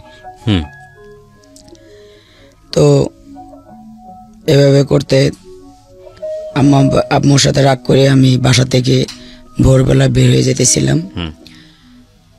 আমাদের এলাকার এক হুজুর, উনি নামাজ পড়ে বের হচ্ছে, তখন উনি ওনাকে কাকা ডাকতাম। উনি বললো যে কই যাস মা এত সকালে? আমি বলি কই যাই, এই মরতে যাইতেছি। মানে কি, মানে প্ল্যান ছিল মারা যাবেন এরকম কোনো প্ল্যান ছিল নাকি? পরে ফজর নামাজের সময় তখনও ভালো করে পৃথিবী ফর্সা হয়নি, অন্ধকারই আছে। আমি আমার মেয়েটাকে কোলে নিয়ে যাচ্ছি, তখন গাউসিয়া মসজিদ থেকে ওই হুজুর বের হয়ে বলতেছে কই যাস মা এত সকালে? আমাকে মরতে যাই। কয় তোরও বোকা ফাইজলামি করিস না। আমি ওই না কাকা, সত্যি সত্যি মরতে যাইতেছি। এখন সকালবেলা অনেক জোরে ট্রাক চলে, ট্রাকের নিচে মাথা দিয়ে 2 মাঝি মরে যাব। তো কাকা মাথায় আমার হাত বুলিয়ে বলতেছে বুঝছি ভাবি রাগ করছে না, আমার মার কথা বললো। চিন্তা আপনাদেরকে আগে থেকে? হ্যাঁ চিনি। তো কাকা আমাকে জোর করে তাদের বাসায় নিয়ে গেল। এর ভিতরে কাকা বলতেছে যে আমার কাছে একটা লোক আছে, তোরে বিয়ে দিয়ে দিই, সে বিয়ে করবে, তার ওয়াইফ অসুস্থ প্রায় দীর্ঘ 10 বছর ধরে। আচ্ছা, এই ইমামই বলতেছে আপনাকে এটা? হ্যাঁ। আচ্ছা, তো এখন তুই কি তাকে বিয়ে করবি? বিয়ে তো করতে হবে, এভাবে তার একা থাকতে পারবো না, আর কতদিন এভাবে একা থাকবো, বাচ্চাটাকেও মানুষ করতে হবে। পরে লোকটাকে ফোন করলো, লোকটা বলল যে আমার তো আজকে উনি বিদেশ লোক পাঠাইতো তখন, আমি তো অনেকগুলো লোক বিদেশ যাবে, আজকে আমার ফ্লাইট আছে, আমার আস্তে আস্তে আসর হবে। উনি ওনার নিজের প্রাইভেট কার চালাই আসলো। তো আসার পরে উনি আমাকে দেখলো, আমাকে দেখে ওনার পছন্দ হইল। পরে আমি ওনাকে বললাম যে আমি তো শুনছি আপনার, আমাকে ওই কাকা যা বললো আর কি, তা আমি ওনাকে তাই বললাম যে আমি তো শুনছি যে আপনার ওয়াইফ নাকি অনেক সুন্দরী, আপনার একটা ছেলে একটা মেয়ে, অনেক সুখী পরিবার, আপনার ইব্রাহিমপুরে বাড়ি আছে, 10 নম্বর রোডে গাড়ি আছে, নিজে প্রাইভেট কারে চলাফেরা করেন, তো আবার কেন বিয়ে করবেন? তো উনি বলল যে আমার স্ত্রী আজকে 10 বছর ধরে অসুস্থ, আমি অনেক দিন ধরে মেয়ে খুঁজি, কিন্তু ভালো মেয়ে সেরকম পাই না।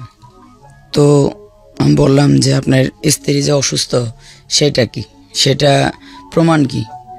তো উনি বলল যে আমার স্ত্রী যে অসুস্থ একটা কাগজ বের করে দিল, ওনার স্ত্রীর সিগনেচার একটা সাদা কাগজের উপরে ওনার স্ত্রী ওনাকে বিয়ে করার জন্য অনুমতি দিছে, এরকম একটা কাগজ আছে।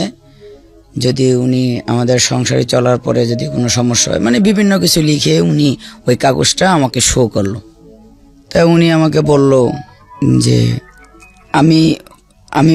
আমাকে সে প্রশ্ন করলো যে তোমার কি দাবি?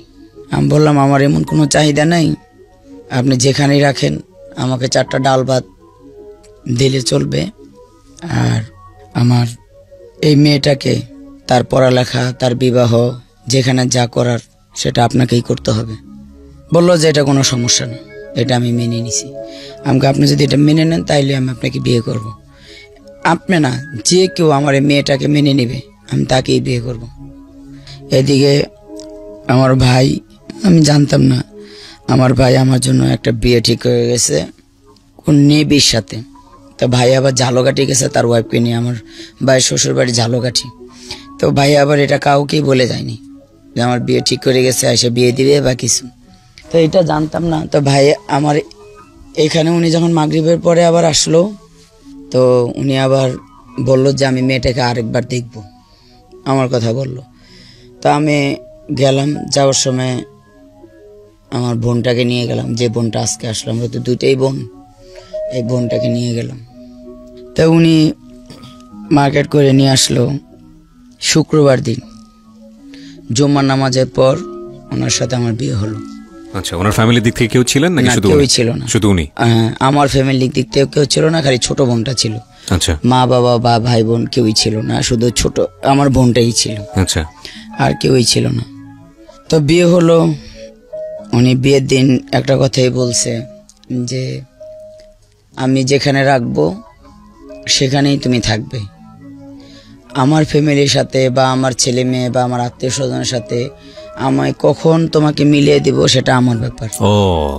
তুমি কাউকে আমি না বলা পর্যন্ত আমার কোনো আত্মীয় স্বজন বা কারোর সাথে তুমি যোগাযোগ করার চেষ্টা করবে না বা দেখার চেষ্টা করবে না, কারণ আমার একটা ছেলে আর একটা মেয়ে, তারা পড়াশোনা করতেছে, তাদেরকে আমি সৌদি আরব নিয়ে গেছি, তাদেরকে ওইখানে পড়াশোনা করাইছি, ওখান থেকে হজ করাইছি, এখানে নিয়ে আসছি, সব মিলে জিলে ওরা আমার অনেক স্বপ্ন, অনেক আশা, ওদেরকে আমি অনেক বড় করব।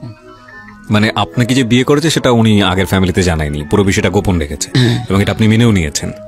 হ্যাঁ, কিন্তু গোপন রাখছে বলতে উনি বলছে আমার স্ত্রীর অনুমতি দিয়েছে, ওই যে একটা অনুমতি পেপার আমাকে। না, সেটা আপনি লিগেলি হয়তো আপনি মনে করছেন ঠিক আছে, এটা বৈধভাবে ঠিক আছে, কিন্তু ওনার ফ্যামিলির সাথে ডিসকাস করা, ওনার ফ্যামিলির সাথে এগুলো উনি কিছু করে কাউকে জানানো যাবে না, সময় অনুসারে আমি জানাবো। আমি জানাবো, এখন জানাইলে আমার ছেলে মেয়েগুলার পড়ার ব্যাঘাত ঘটবে, তাদের মন মানসিকতা নষ্ট হবে। আর এটা আমরা স্বামী স্ত্রী মিলেই এটা ডিসিশন নিছি। আচ্ছা, আমার স্ত্রী বলছে এখন কাউকে জানানোর দরকার নেই, যখন জানাইতে হবে আমি নিজেই জানাবো। মানে আপনি যে ঘটনাটা বললেন, বিয়ের যে ঘটনাটা, মানে সেকেন্ড জিপি হাসানুল্লাহ সাহেবকে বিয়ের যে ঘটনাটা, এটা কি আপনার মেয়ে জানে যে ঘটনা যেভাবে বিয়েটা হয়েছিল? এমনি জানে যে ওই যে মাঝে মাঝে যে আমার হাজবেন্ডকে বকাবকি করতাম, কিন্তু গল্প কখনো তাকে বলা হয় না।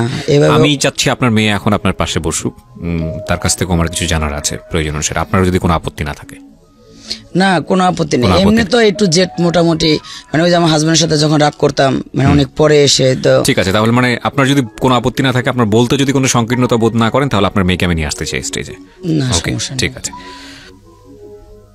তো আপনি যে গল্পটা বলছিলেন সেটা হলো যে সেখানে আমি যাওয়ার আগে ওকে একটু পরিচয় করাই দিই। আপনার নামটা বলেন একটু প্রথমে প্লিজ। আমার নাম জানাতারা বর্ষা। জানাতারা বর্ষা। বর্ষা এখন কি করছেন, মানে পড়াশোনা বা কোনো কিছু? হ্যাঁ, পড়াশোনা করতেছি। কিসে পড়ছেন? ইন্টারে পরীক্ষা দিলাম, আর হচ্ছে নার্সিং এ পড়তেছি। নার্সিং এ পড়ছেন, ওকে।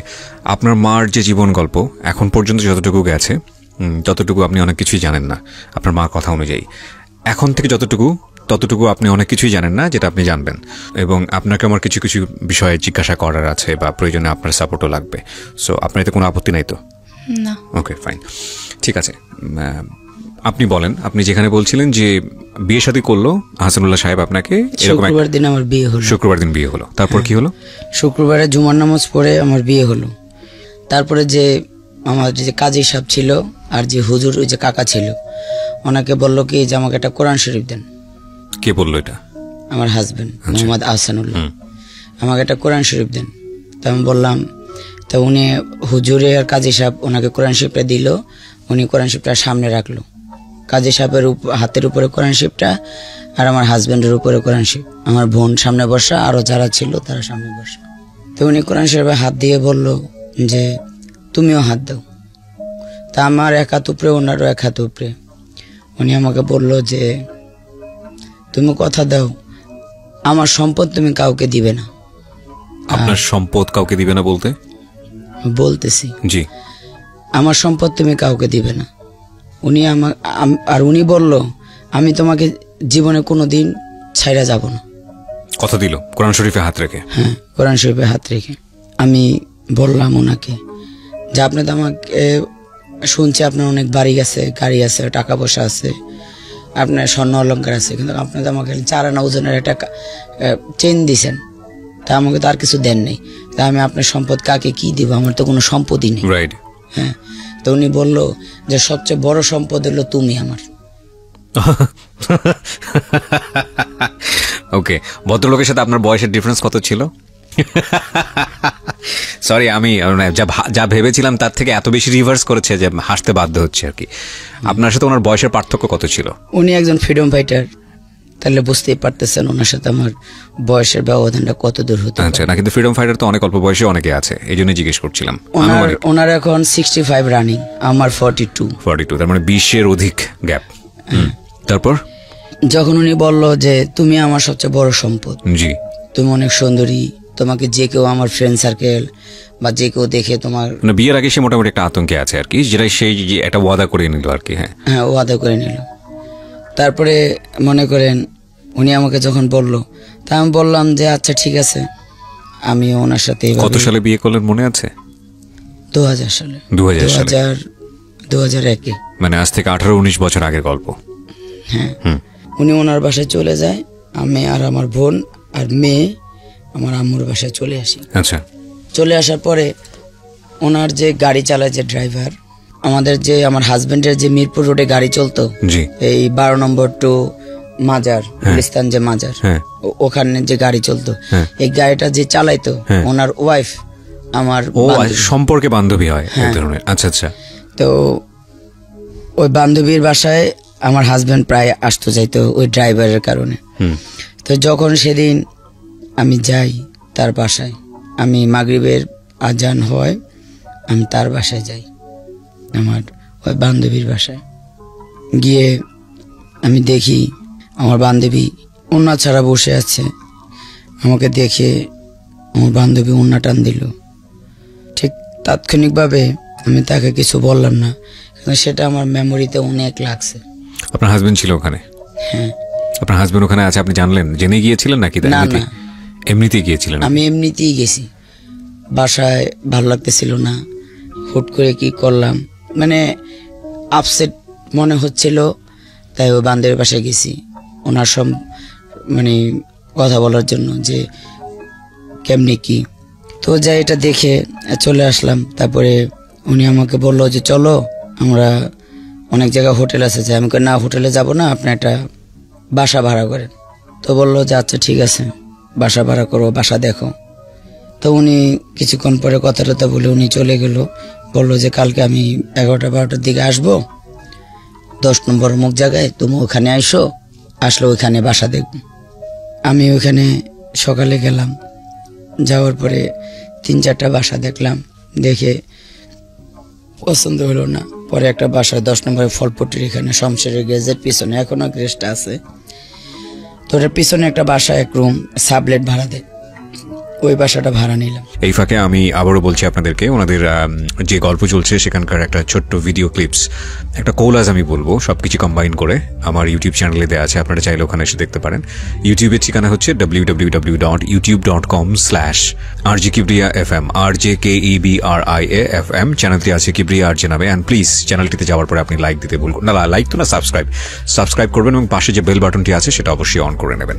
জি, আপনি বাসা খুঁজছিলেন এবং একটা বাসা খুঁজেও পেলেন। বাসা খুঁজে পেলাম, ওখানে উঠলাম।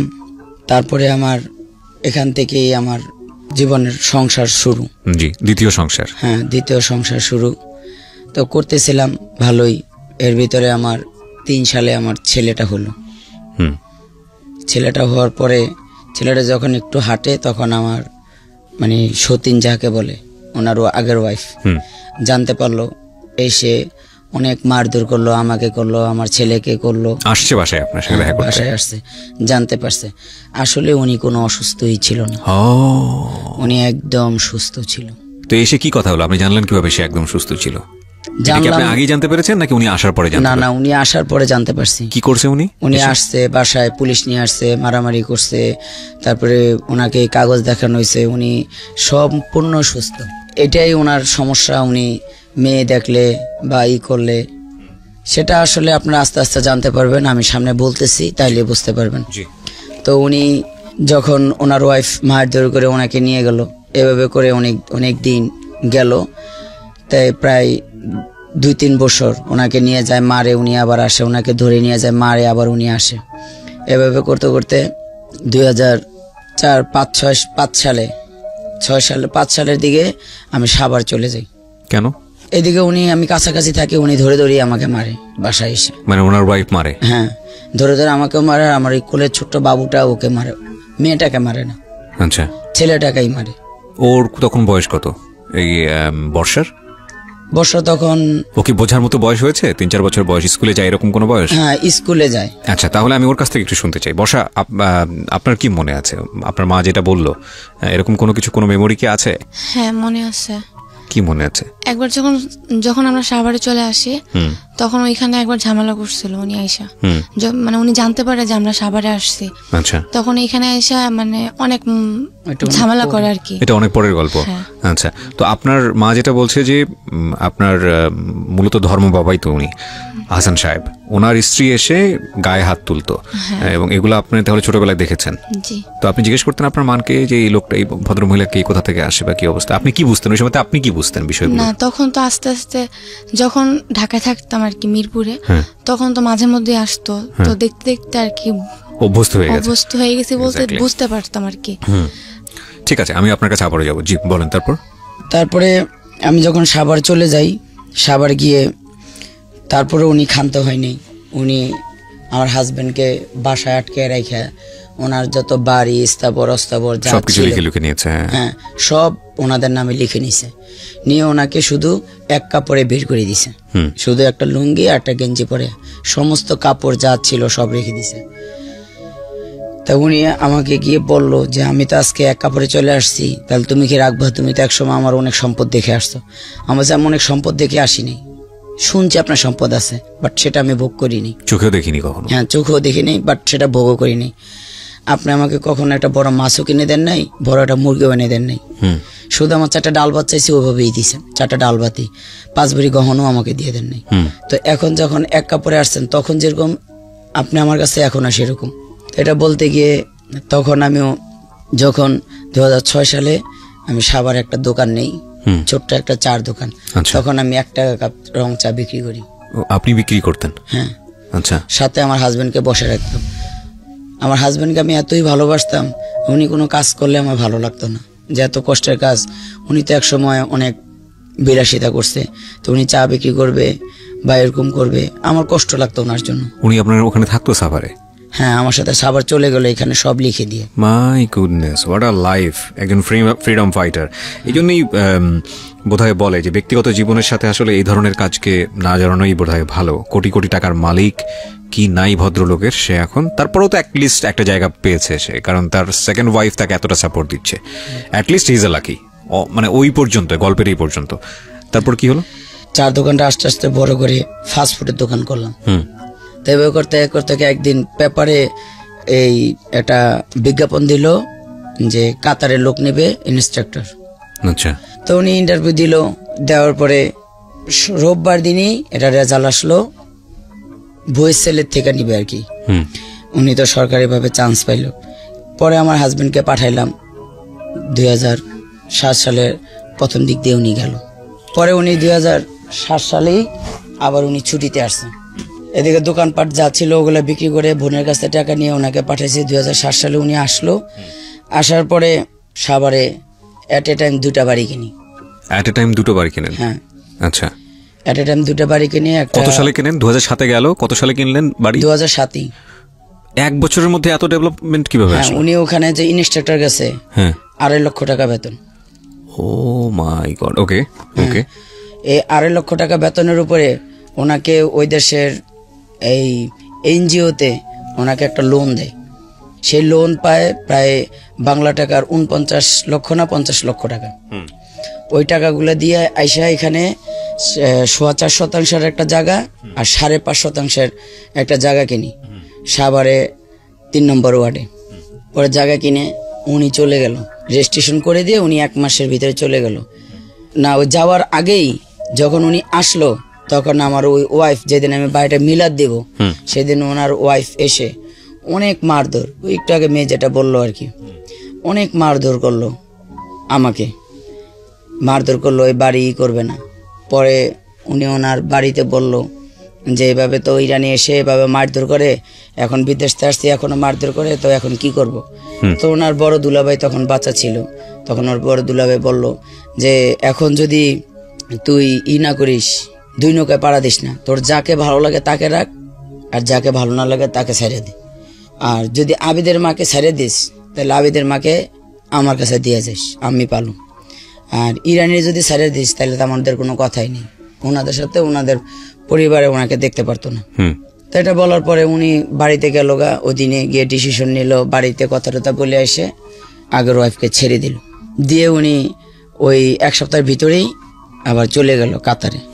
কাতার যাওয়ার পরে এই বাড়ি দুটো কার নামে কিনেছিল উনি? বাড়ি দুটো, একটা ওনার নামে, আমার নামে, আর একটা শুধু ওনার নামে। আচ্ছা। চলে যাওয়ার পরে বাড়িতে টুকটাক যা যা কাজ ছিল এগুলো আমি করাইছি। এদিক দিয়ে আমার ভিসাটাও, মানে আপনারও কাতারের ভিসা হয়ে গেছে? হ্যাঁ, ভিসা কমপ্লিট করতেছি। এমনি ছেলেকে নেবে, আমাকে নেবে, মেয়েকে নেবে না। তা আমি ওনাকে বলি যে আমার মেয়ের জন্য আমি বিয়ে করছি, আমার মেয়েকে না নিলে আমি যাব না। তখন উনি বলে যে আমি তাহলে আগের ওয়াইফকে নিয়ে আসবো। আমি তুমি তো ওকে ছেড়ে দিছো, ছেড়ে দিলে কি হয়েছে, আমি ওকে আবার কবিল করে আবার নিব, তাও এই মেয়েকে নিব না। আমি কিন্তু তোমার কাছে মেয়ের জন্য বিয়ে করছি। মেয়েকে নেবে না কেন? মেয়েকে পছন্দ করতো না? মেয়েকে ওই কোনোদিনও মেয়েকে ডাকে নাই, কোনোদিনও মেয়ের সাথেও কথা বলে নাই, এমনকি কোনোদিনও মেয়েটাকে বলে নাই যে আম্মু বা এই বর্ষা বা এদিকে, কোনোদিন ও এতিম বইলা ওর মাথারে কখনো হাত বলে নেই যে আয় বা একটু খা বা এই জিনিসটা নেই। আমার মেয়েকে আমি যদি কোনো কিছু দিছি, চুরি করে দিছি। আপনি কিছু বলতে চান বর্ষার বিষয়ে? আপনার বাবার এরকম, যে আপনার মা বললো, এগুলো নিয়ে কোনো ঘটনা, কোনো মেমোরি কি আছে যেটা বলতে চান আপনি? হ্যাঁ, সবকিছু তো মনে আছে, কারণ আব্বু তো গেছে বেশি দিন হয় নাই। তো আব্বু যা যা করতো সবই তো মনে আছে। ও তো মানে আহসান সাহেব কি বাবা হিসেবেই জানতো, কারণ ও তো আসলে ওর বাবাকে দেখে নাই, জানেও না। এখনো তার বাবাকে সে আমার চেয়ে বেশি শ্রদ্ধা সম্মান করে। এখন সে তাকে কখনোই অবজ্ঞার চোখে দেখে না। তার বাবা যে বাবা, সে বড় হলে আব্বু বলে ডাকে সবার সামনে, সব সময়। ইজ ভেরি আনলাকি ম্যান, আর কিছুই বলার নাই। পুরো এপিসোডটা একটা মায়ের খেলা, প্রিয় শ্রোতা। আমি রিকোয়েস্ট করবো আপনাদেরকে, যারা এতক্ষণ পর্যন্ত শুনেছেন, শেষ পর্যন্ত শুনবেন। এবং আমি বিশেষ কিছু পর্বে আপনাদেরকে রিকোয়েস্ট করি, আজকেও সেই রিকোয়েস্টটাই করতে চাই। ধৈর্য ধরে শুনবেন এবং এই ভিডিও ফুটেজ যেটা আছে আমার ইউটিউবে এসে দেখেন, তাহলে বুঝবেন যে কেন আমরা এই ধরনের কথা বলছি। ওকে, বলেন। তারপর পরে অনেক যুদ্ধ করে, অনেক কিছু বলে টলে উনি আমাকে মেয়ে নিতে, উনি যাবে না। যখন উনি যাইতে রাজি না হলো, তখন উনি বাধ্য হয়ে বলল যে আচ্ছা ঠিক আছে, বর্ষার পাসপোর্ট বানাও, ওকে নিয়ে আসো। নিয়ে গেলাম। ওখানে গিয়ে উনি আমার ছেলেকে স্কুলে ভর্তি করছে, মেয়েকে করেনি। কাতারে? হ্যাঁ। কোন বয়সে গেছে ও? কোন ক্লাস থাকা অবস্থায়? কেজিতে। একদম ছোট? ছোট। আচ্ছা। হ্যাঁ, ছেলেতে একদম প্লেতে ভর্তি করছে। ছেলেকে ভর্তি করছে, মেয়েকে করেনি। তো যখন মেয়েটাকে না করাইছে ওর মন খারাপ লাগে না, ওইখান থেকে স্কুলে পড়তো। তো ওখানে এক চিটাগাঙ্গা ভাইয়ের সাথে পরিচয় হলো, উনি ওখানকার অনেক বড় বিজনেসম্যান। তা ওনাকে বলার পরে উনি বললো যে আপনি কোনো চিন্তা করেন না, আমি ওর পড়ার খরচ দিব। তো ভাইয়াটা ওকে নিয়ে বাংলাদেশ এম্বাসি স্কুলে ভর্তি করলো, ভর্তি করে ওর পড়ার যা খরচ উনি দিত। কিন্তু আপনি কাতারে গিয়ে চিটাগাঙ্গের যে ভদ্রলোকের সাপোর্ট নিচ্ছেন, এটা নিয়ে আপনার ফ্যামিলিতে কোনো ঝামেলা হতো না? না, উনি বরঞ্চ খুশি হইতো যে উনি টাকা দিচ্ছে। আর উনি, আপনি যেটা সংসারে অশান্তি হইতো, উনি যদি ভাবতো যে আমি দুশ্চরিত্রা, তাইলে ওনার কাছে অশান্তি মনে হতো। কিন্তু উনি তো আমাকে বিভিন্নভাবে বাজাইছে, বিভিন্নভাবে ট্রাই করে দেখছে, বিভিন্নভাবে ওনার ফ্রেন্ড সার্কেল দিয়ে টাকা পাঠাই দিয়ে বিভিন্নভাবে ট্রাই করে দেখছে। আমাকে কেউ কখনো টলাইতে পারেনি।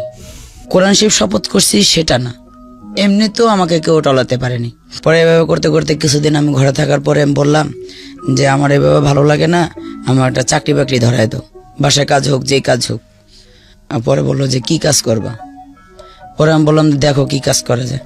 এর ভিতরে 5 মাস 6 মাস হওয়ার পরে আমরা যে ফ্ল্যাটে থাকি, এটা একটা বাংলাদেশি অ্যাম্বাসির সেটা ড্রাইভার ছিল। তো উনি আর কি পুরো ফ্ল্যাটটা পাইছে, 6টা রুম ছিল। তো উনি রুমগুলো ব্যবহার করতে 2টা রুম উনি ভাড়া দিছে, একটা কেরালা নার্স আর একটা আমরা ব্যবহার করতাম, বাকিটি সব উনি ব্যবহার করতো। যে অ্যাম্বাসেডাররা মাঝে মাঝে আসতো, তো এর জন্য উনি পুরো ফ্ল্যাটটা ইউজ করতো, 2টা রুম ভাড়া দিছে। পরে উনি করছে কি, এই আমি ওই কেরালা মহিলাটার, আমার হাজবেন্ড বা যাদের সাথে থাকতাম কেউই জানতো না। আমার এই মেয়েটা মাঝে মাঝে দেখতো, দেখে বলতো, ও তো ছোট ছিল, বলতো আম্মু তুমি আন্টির কাপড় চোপড় ধোকে, হয়তো বড় এখন মনে আছে কিনা জানি না। আমি বললাম এমনি তোমার আন্টি তো বাবু হইব, ধুইতে পারে না, আমি ধুয়ে দিই। তো ধুয়ে দিলে কি হয়? ওনার কাপড় ধুয়ে দিতাম, উনি ওইখান থেকে একটা টাকা আমাকে দিত, 400 রিয়াল করে দিত। তো সেটা আমি আমার মেয়ের জন্য বই খাতা লাগতো, এটা লাগতো, সেটা লাগতো, কাপড় চোপড় লাগতো, ওইটা আমার মেয়ের জন্যই আমি বের করতাম। তো এমন করতে করতে উনি যে জায়গায় চাকরি করে, ওইখানকার এক ছেলে আসলো বাসায় দাওয়াত খেতে। আমি বললাম লিঙ্কন আমাকে একটা চাকরির ব্যবস্থা করে দেখো। কি চাকরি করবেন ভাবি, আপনার তো বেশি পড়াশোনাও না, আর ইংলিশও বলতে পারেন না, হিন্দি বলতে পারেন না, কি চাকরি করবেন? তা আমি বললাম যে কোনো একটা চাকরি দেখেন, যদি কারো বাসা বাড়িতেও হয় তাও সমস্যা নেই, টাকার তো দরকার। তো ওইখানে উনি নিয়ে গেল ফ্যামিলি ফুড প্ল্যান, মানে এটা একটা শপ, বিশাল বড় শপ। এই শপে নিয়ে গেল। তা আমার হাজব্যান্ডও গেল, গিয়ে ওইখানে ম্যানেজারের সামনে বললো, ওই লিঙ্কনে বললো যে আমার ভাবি চাকরি করবে। তো উনি বললো যে ওনার এডুকেশন কি? তো বললো যে আমার হাজব্যান্ড বললো ওনার কোনো এডুকেশন নাই, উনি মাত্র 8 পর্যন্ত পড়াশোনা করছে। বললো যে এই মাদার ল্যাঙ্গুয়েজে কি হবো, বাসা থাকতে থাকতে কখনো ফাঁসি দিতে যায়, কখনো বিষ খাইতে যায়, কখনো অ্যাডনর্মাল হয়ে যায়। তো ওরা এখানে রাখ, যদি ও চাকরি না করতে পারে তখন ওরা বুঝাতে পারবেন তোরা কোনো জায়গায় নেয় না, আমি কি করুন। তো এই কথা বলার পরে উনি বললো, ম্যানেজার বললো যে ঠিক আছে 15 দিন তুই এখানে ট্রেনিং করবি, যদি তুই এখানে চাকরি করতে পারিস তাহলে তোরে আমি ভালো একটা বেতন ধরে দিব, আর যদি না করতে পারিস তাহলে তো বাদ। তাই ঠিক 1 সপ্তাহ আমি দেখার পরে ওই দিন আমরা 9 জন চাকরি করতাম কাউন্টারে। 9 জনের ভিতরে ওই দিন 5 জনই আসেনি, আমরা 4 জন আসছিলাম। তখন ম্যানেজার স্যার এসে বললো যে উনি হিন্দিতেই আমাকে বললো, তো হিন্দি পুরাটাই বুঝতাম। তো ওকে আমি ভাঙ্গা ভাঙ্গা কিছু ইংলিশ কিছু হিন্দি দিয়ে বুঝাইছি যে হ্যাঁ okay I am now ready. তো ওকে বলার পরে ও বললো যে দেখিস সেখানে টাকা পয়সার হিসাব, কাউন্টার তো লক্ষ লক্ষ টাকার হিসাব প্রতিদিন। আমি বলছি নো প্রবলেম। তো বলছে দেখিস। তো ম্যানেজার আমার পাশে দাঁড়ানো আর একটা বাঙালি পাশে দাঁড়ানো, উনি আবার ওই ম্যানেজার ড্রাইভার ছিল। তো ঠিক আমি সারাদিন, ওই দিন ফ্রাইডে ছিল, সারাদিন এত কাজ করছি। উনি এতটাই হ্যাপি হয়েছে, উনি আমার যা বেতন ধরার কথা ছিল তার চেয়েও আরো 500 রিয়াল বেশি ধরছে। তো আমার চাকরি হয়ে গেল, আমি করতেছি। পরে এক সময় আমাদের 2007 সাল 8 সাল 9 সালে আমরা ওনার চাকরির মেয়াদ শেষ, আমরা বাংলাদেশে চলে আসি। আপনি তো থাকতে পারতেন ওখানে, কারণ আপনার না, আমি তো আমার হাজবেন্ডের বিষয়ে গেছি, এর জন্য আসতে বাধ্যতামূলক আসতে হয়েছে, থাকতে পারিনি। তো চলে আসছি। আসার পরে এখানে এসে আমরা আরেকটা জায়গা কিনছি 7.5 শতাংশ। আচ্ছা। তো ভালোই চলতেছিল। ওনার একটাই স্বভাব, উনি মেয়ে দেখলে ওই বয়সে গিয়েও এই স্বভাব? হ্যাঁ, সে মেয়ে দেখলে লুটে পড়ে।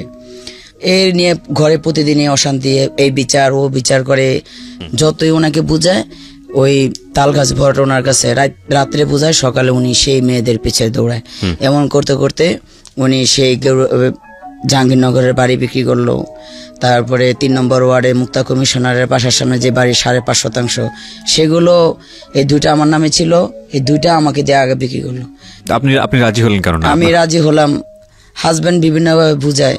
আসলে আমি এই যে এখন যে পরিস্থিতিতে আমি এতটা শক্ত, আমি আসলে এতটা শক্ত ছিলাম না।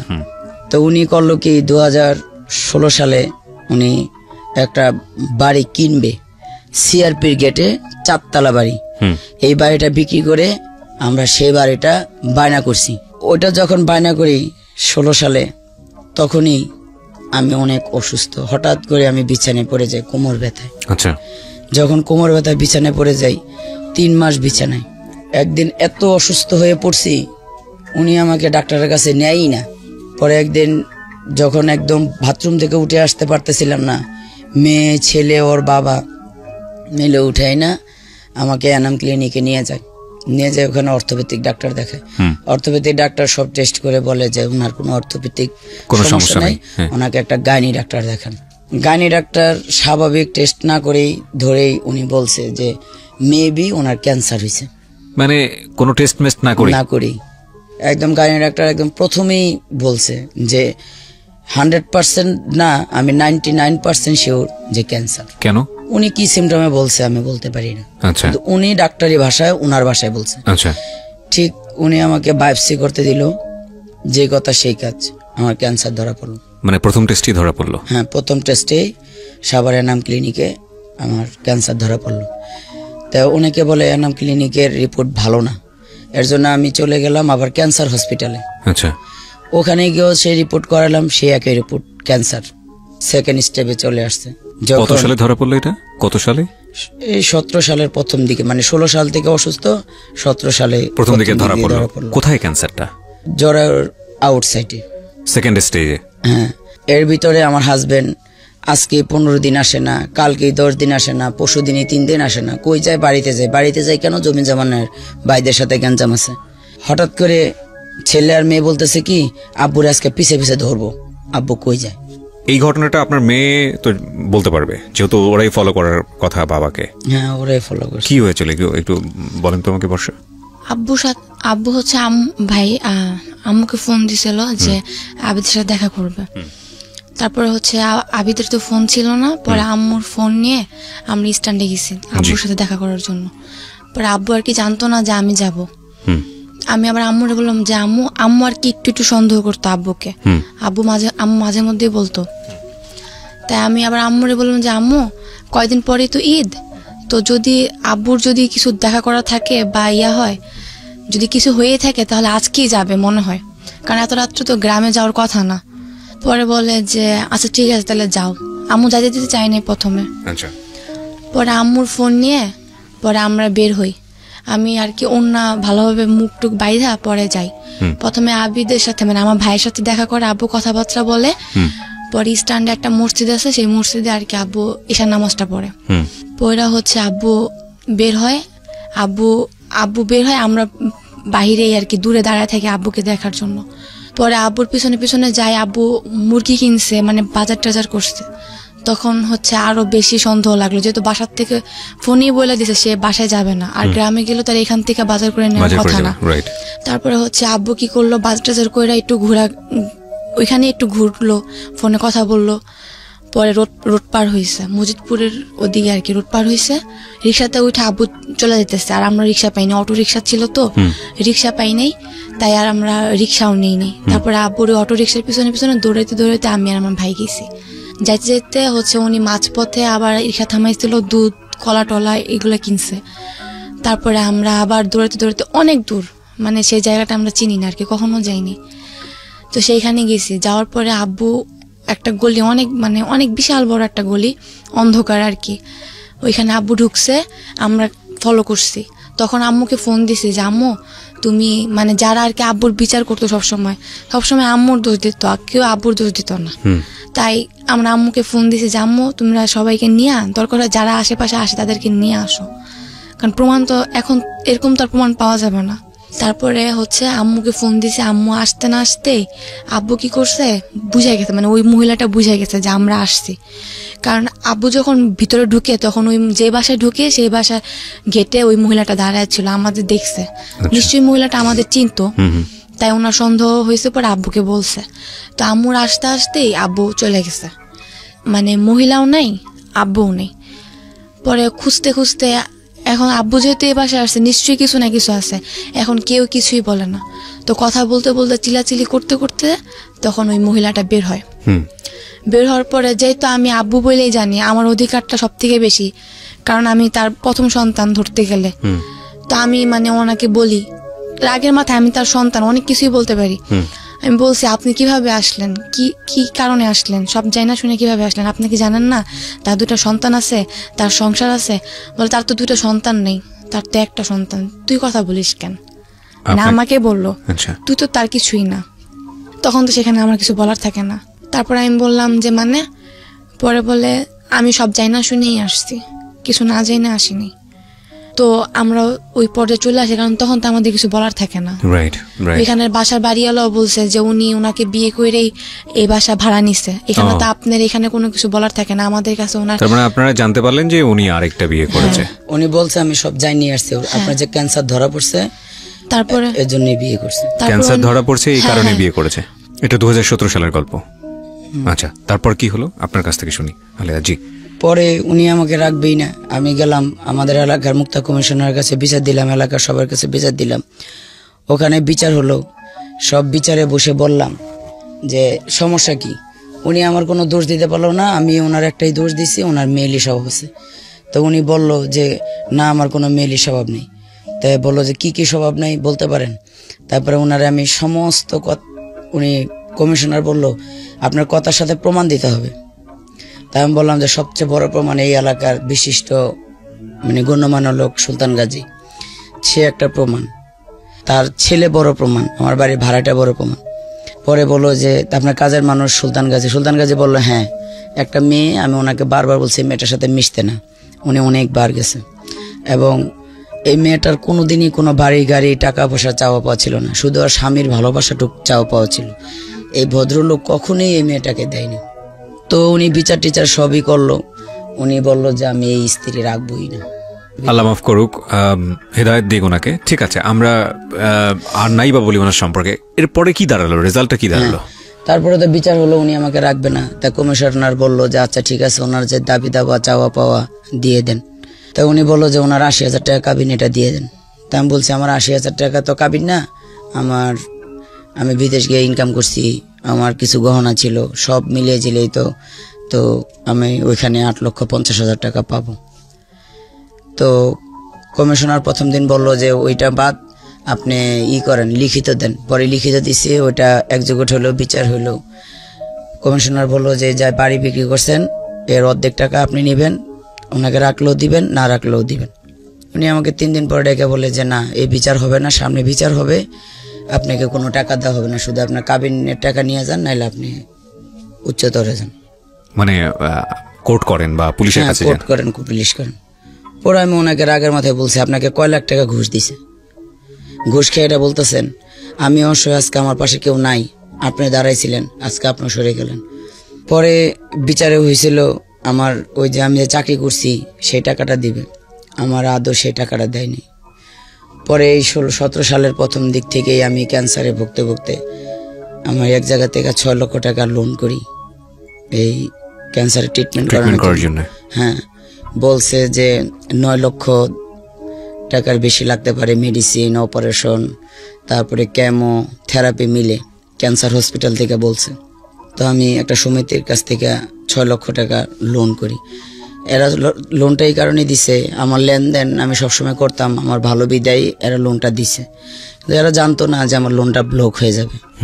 এখন আমার লোনটার এগেইনস্টে কেস হয়েছে, আমি লোনটা দিতে পারিনি, তাদের লাভও দিতে পারিনি, আসলও দিতে পারিনি। তো এভাবে করতে করতে ওই টাকাটা আমার কাছেই ছিল। এদিকে অনেক ডাক্তার দেখাইছি, ওষুধ খাইছি, এটা করছি, টাকা কিছু ভাঙ্গা হয়ে গেছিল, কিছু ছিল। আমি 18 সালের শেষে আমার এই ক্যান্সার নিয়ে আমি ভেলুরে যাই, কিন্তু ভেলুরে যাব কার সাথে যাইতে পারি না। আমার হাজব্যান্ডকে আমার সাথে তার ছাড়াছাড়ি হয়নি, কিন্তু সে আলাদা থাকে, সে সিআরপির 4তলা বাড়িতে এখন সে বসবাস করে, সে মহিলাকে নিয়ে। মানে যেই বায়না করেছিলেন যেই বাড়িটা, হ্যাঁ, যে বাড়িটা। মুক্তা কমিশনার এলাকার মানুষ বিচার করে বলে, হাসান সাহেব আপনার সাথে তো তার ছাড়াছাড়ি হয় নাই, তার সাথে আপনি 17-18 বছর সংসার করছেন, আপনি তাকে নিয়ে যান, ট্রিটমেন্টের টাকা তো সেই দিবে, আপনি দিবেন না, শুধু ওই করেন। পরে সে রাজি হয় না, অনেক কষ্ট করে তাকে রাজি করে।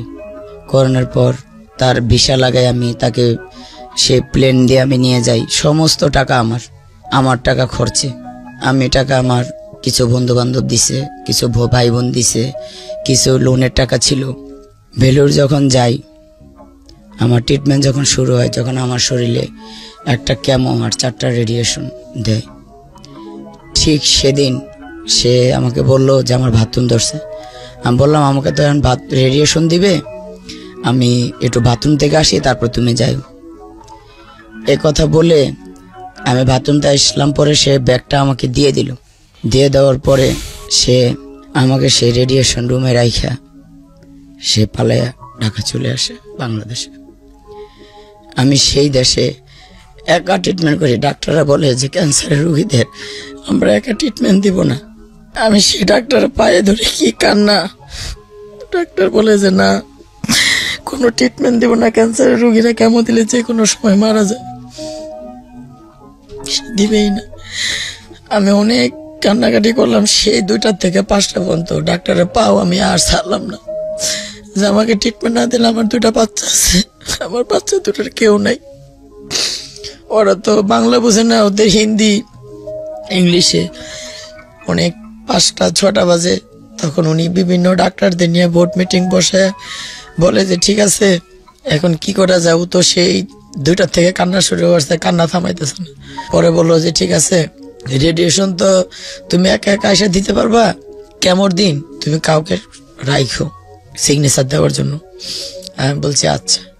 তো আমি এতটাই ওখানে টাকার জন্য অনেক সময় খাইতেও পারিনি মানুষের কাছ থেকে। ওখানে আমি বাচ্চার কাছে চিকিৎসা করতে পারি নাই। আমি ওর কাছে এতগুলো টাকা পাই, ও আমাকে 1টা টাকাও দেয় নাই। আমার যে মেন ডাক্তার জবা শেঠি, সেও আমাকে মাঝে মাঝে খাবার জন্য টাকা দিত। শেষ পর্যন্ত কি মানে পারলেন ট্রিটমেন্টটা সাকসেসফুল করতে? ট্রিটমেন্ট এখনো, ক্যান্সার ট্রিটমেন্ট তো একবারই শেষ হয় না। আমার এই পর্যন্ত প্রায় 12 লক্ষ টাকা গেছে, এই ধার দেনা, লোন, সুদে, এভাবে চলতেছে। ওইখানকার ট্রিটমেন্ট কমপ্লিট হয়েছিল নাকি কমপ্লিট ছাড়াই ফিরে আসছে? না, এখনো ট্রিটমেন্ট চলছে। ও, এখনো যেতে হয় আপনাকে ওখানে? আমি 3 মাস থেকে চলে আসার পরে আমি আবারও গত মাসে আমি গেছি, যার 27 দিন থেকে আবারও সামনের মাসের 5 তারিখে আমার যাওয়ার ডেট। কি পরিমাণ টাকা লাগতে পারে এই ট্রিটমেন্ট কমপ্লিট করতে? আসলে ক্যান্সারের ট্রিটমেন্ট তো এটা কোনো বলে কেউ হয় না। আমার প্রত্যেক 3 মাস পর পরই এখন ট্রিটমেন্টের জন্য যাইতে হবে। আর যদি বেশি সিরিয়াস হয়ে যায়, এখন আমার এই হাতটা বন্ধ হয়ে যাচ্ছে, হাতটা সারাক্ষণ প্যারালাইসিসের মতন, হাতটা দিয়ে এমন ভালো কিছু করতে পারি না, কিছু ধরে খেতে পারি না, পড়ে যায় হাত থেকে। অনেক টাকারই প্রয়োজন, আর পিছনের লোনগুলো তো আছেই। আর ঘর ভাড়া পাচ্ছে ডিসেম্বর থেকে জুন পর্যন্ত। আমি গত কালকে সারাদিন আমার এই 2 ছেলে মেয়েকে নিয়ে সারাদিন, সকালে পানি ভাত দিয়ে মরিচ দিয়ে খাইছি, বিকালেও সে মরিচ দিয়ে পেঁয়াজ দিয়ে ভর্তা করছি, সন্ধ্যার সময় 1 কাটি লাউ শাক আনছি 10 টাকা দিয়ে, সেটা আজকে শুধু নিরামিষ পাকায় খেয়ে এখানে আসলাম। আমার একটাই কষ্ট যে উনি এই কোরআন শরীফ শপথ করো আমাকে ফেলে চলে গেছে, আমার কি ছিল না। রোগ তো আমাকে আল্লাহ দিছে, আমি তো রোগটা বানাই নি। প্রিয় শ্রোতা, এটা একটা জীবন গল্প, খুব ছোট করে তোলা একটা জীবন গল্প। একটু যদি ফ্ল্যাশব্যাকে যান তাহলে দেখবেন যে এই আলেয়া যে বাসের সিটের নিচে করে পালিয়ে ঢাকা শহরে এসেছিল শুধু ছোটবেলায় বিয়ে করবে না বলে। তারপর সে একসময় সেই পরিবারেরই হাল ধরেছে। শুধু সেই পরিবার না, তার খালার পরিবার খালাতো ভাই বোনদেরকে মানুষ করার পেছনেও তার একটা ভূমিকা আছে। এই মানুষটাই জীবনের এক নির্মম পরিণতির মুখোমুখি হয়ে সে তার প্রথম যে হাজব্যান্ড, আল্লাহ তাকে ভালো করুক, জানে না এই দোয়াটা করা ঠিক হবে না করে কিনা, তারপরেও সে তো মৃত মানুষ, তার জন্য আমরা দোয়া করতেই পারি, তার পাল্লায় পরে জীবনটা একসময় শেষ হয়ে যায়। যে ভিডিওতে যে মেয়েটিকে আপনারা দেখতে পেয়েছেন বর্ষা, শুধু এই মেয়েটিকে সুন্দরভাবে লালন পালন করার জন্যে সে একসময় এমন একটা মানুষের হাত ধরেছিল, তাকে কন্ডিশনই দিয়েছিল যে আমার কিছু লাগবে না, শুধু আমার মেয়েটাকে তুমি মানুষ করো। সেটাও সে হয়নি। এবং নিয়তির এমন কি নির্মম পরিহাস। একটা কথা আছে, সৃষ্টিকর্তা কখনো আমাদের অমঙ্গল চান না, নিশ্চয়ই চান না, আমি এটা অনেক বেশি বিলিভ করি। এবং সেই পরিণতি এমন একটা জায়গায় এসে দাঁড় করিয়েছে তাকে যে সে এখন ক্যান্সারের একটা পেশেন্ট, এবং তার যে বর্তমান অবস্থা, সম্পদ তার হাতে এসছে কিন্তু সম্পদ তার হাত থেকে অনেকবার চলে গেছে, এবং এমন একটা ভয়ঙ্কর অবস্থার মধ্যে সে আছে যেটা আসলে বলে কয়ে বোঝানোর মতো না। বাট ওই যে বললাম যে নিশ্চয়ই আল্লাহ ভালো কিছু চান, যে কারণে হয়তো সে জীবন গল্পে এসছে। আমি সবসময় একটা কথা বলি, জীবন গল্পের যে কমিউনিটি, যে বৃহৎ কমিউনিটি, এত পাওয়ারফুল কমিউনিটি, আলহামদুলিল্লাহ, with the name of almighty Allah. এবং দেশের বাইরে আপনারা নিশ্চয়ই জানেন আহনাফের জন্য আমরা একটা খুব ভালো কালেকশন করেছি, সেটার আপডেট আমি ইউটিউবে দিয়ে দিয়েছি। এবং আজকে এই ভদ্রমহিলার জন্য 41 বছর বয়সী যে মহিলাটি এখানে এসছেন, আলেয়া, তার জন্য আপনাদের কাছে হাত পাততে চাই। যার যতটুকু সামর্থ্য আছে, আমরা জানি না যে যতটুকু আপনারা হেল্প করবেন তার মাধ্যমে তাকে আল্লাহ পরিপূর্ণ সুস্থ করে তুলবেন কিনা, কিন্তু আমরা চেষ্টা করতে চাই আমাদের জায়গাটা থেকে। একটা ভিডিও ফুটেজ, সম্পূর্ণ অনুষ্ঠানের একটা ছোট্ট ভিডিও ফুটেজ আমি আমার ইউটিউব চ্যানেলে দিয়ে দিয়েছি। ওখানে ওনাদের ফোন নাম্বার থাকবে এবং এই ফোন নাম্বার দুটো ওনাদের মুখ থেকেই আমরা শুনতে চাই। ওনারা যখন প্রথম আমার কাছে এসেছিলেন তখন আমি ওনাদেরকে রিকোয়েস্ট করেছিলাম যে আপনারা দুটো বিকাশ নাম্বার করে নিয়ে আসেন, পার্সোনাল দুটো নাম্বার, যার মাধ্যমে যেন আপনাদের সঙ্গে তারা যোগাযোগ করতে পারে এবং আপনাদেরকে কিছুটা হলেও হেল্প করতে পারে। তো আপনারা কি দুটো নাম্বার করেছেন? জি, করছি। দুটো নাম্বার কার কার নামে আছে? একটা আমার বোনের নামে করলো, একটা আমার নামে আছে। একটা আপনার নামে আছে। দুটো নাম্বার চাইলে আপনি বলতে পারেন আমাদের রেডিওর যারা লিসনার আছে তাদের উদ্দেশ্যে। একটা মুখস্থ আছে, একটা তো মুখস্থ নেই। আচ্ছা ঠিক আছে, আপনি একটু হেল্প করেন আমাদেরকে, আপনি নাম্বারটা একটু নিয়ে আসেন প্লিজ। আচ্ছা, আপনার যেটা মুখস্থ আছে ওটা বলেন। হ্যাঁ, 01708306020। আবার বলেন। 01708306020। আরেকবার বলেন। 01708306020। এই নাম্বারটি যিনি আজকে এখানে ক্যান্সারের পেশেন্ট, ভিকটিম বা যার জীবন গল্প আপনারা শুনলেন আলেয়া, তার নামে আছে। এটা পার্সোনাল নাম্বার, বিকাশ নাম্বার। আপনারা এই নাম্বারে অর্থ সাহায্য পাঠাবেন, সেটার জন্য আমি বিনীতভাবে রিকোয়েস্ট করছি। এবং একই সাথে আপনাদেরকে এটাও বলতে চাই যে এই নাম্বারে তার সঙ্গে আপনারা কমিউনিকেট করতে পারেন, কিন্তু আমার বিনীতভাবে রিকোয়েস্ট থাকবে আপনাদেরকে, বিনীতভাবে, বিশেষ করে দেশের বাইরে যারা শুনছেন, আপনার কোনো ব্যাংক অ্যাকাউন্ট নাম্বার আছে? হ্যাঁ আছে। আচ্ছা, ব্যাংক অ্যাকাউন্ট নাম্বারটাও আপনি চাইলে বলতে পারেন। 17,819। 17,819 এটা কি, মানে কোন ব্যাংকের? ইসলামী ব্যাংক। ইসলামী ব্যাংকে 17819। আগে পিছে কোনো কিছু নাই? না।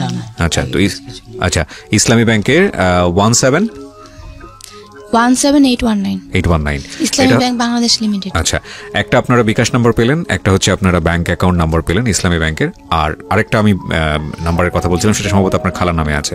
হ্যাঁ, ওই নাম্বারটা একটু বলে দেন। 01305844908। আরেকবার বলেন, আস্তে আস্তে বলেন। 01305844908।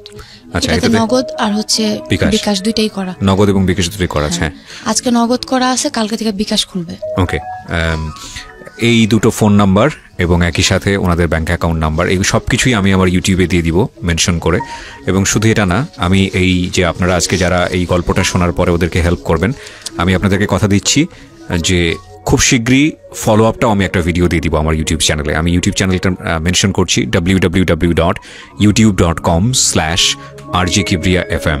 আমি আবারও বলছি, www.youtube.com/RJKebriya.fm। চ্যানেলটি আছে কিবরিয়া আরজে নামে, ওখানে গিয়ে লাইক দিয়ে সাবস্ক্রাইব করবেন। সাবস্ক্রাইব করে নোটিফিকেশনটা অন রাখবেন। আমি টোটাল আপডেট এদের কী হচ্ছে না হচ্ছে, কত টাকা আপনারা পাঠিয়েছেন, ডিটেল আমরা জানিয়ে দেব। বর্ষা, আমি আপনার মা অনেকক্ষণ ধরে বলেছে, আপনার কথা দিয়ে আজকের অনুষ্ঠানটা শেষ করতে চাই। আমাদের যারা লিসনার আছে, যারা তখন দেখলো বা ইউটিউবে আপনাদের ভিডিও যাবে, যারা দেখবে এই ভিডিওটা, তাদের উদ্দেশ্যে আপনার কিছু বলার আছে? তাদের কাছে আমার এতটুকুই বলার যে আমার আম্মুর জন্য আমার তো কোনো কিছু করার সামর্থ্য নেই, আপনারা আমার আম্মুর পাশে দাঁড়ান। যেহেতু রোগ আল্লাহ দিছে, নেওয়ার তাও তার উপরে, কিন্তু মানুষ তা চেষ্টা করতে পারে, কিন্তু আমাদের চেষ্টা করার ক্ষমতা নেই। তাই আপনাদের কাছে আজকে আমরা আসছি, আপনারা একটু আমার আম্মুকে সাহায্য করে, আর কিছু বলার নেই। ভালো থাকুন প্রিয় শ্রোতা। মানুষের উপর বিশ্বাস হারানো পাপ। শেষ বেলায় শুধু এতটুকুই বলতে চাই, 1000 টাইম আই ডু বিলিভ যারা আমাকে শুনছেন তারা যদি ছোট ছোট করে এই ভদ্রমহিলার জন্য কিছু করেন, এই মেয়েটা অনাথ হবে না। আমি এটা বিশ্বাস করি। সবাই দোয়া করেন এবং যার যতটুকু সামর্থ্য আছে এই ফ্যামিলিটার পাশে দাঁড়ান please. Thank you so much. আজকের মধ্যে এখানেই শেষ করছি। শুভরাত্রি। শুনছেন আরজি কিবরিয়ার সাথে মিস্টার ম্যাঙ্গো ক্যান্ডি প্রেজেন্টস জীবন গল্প।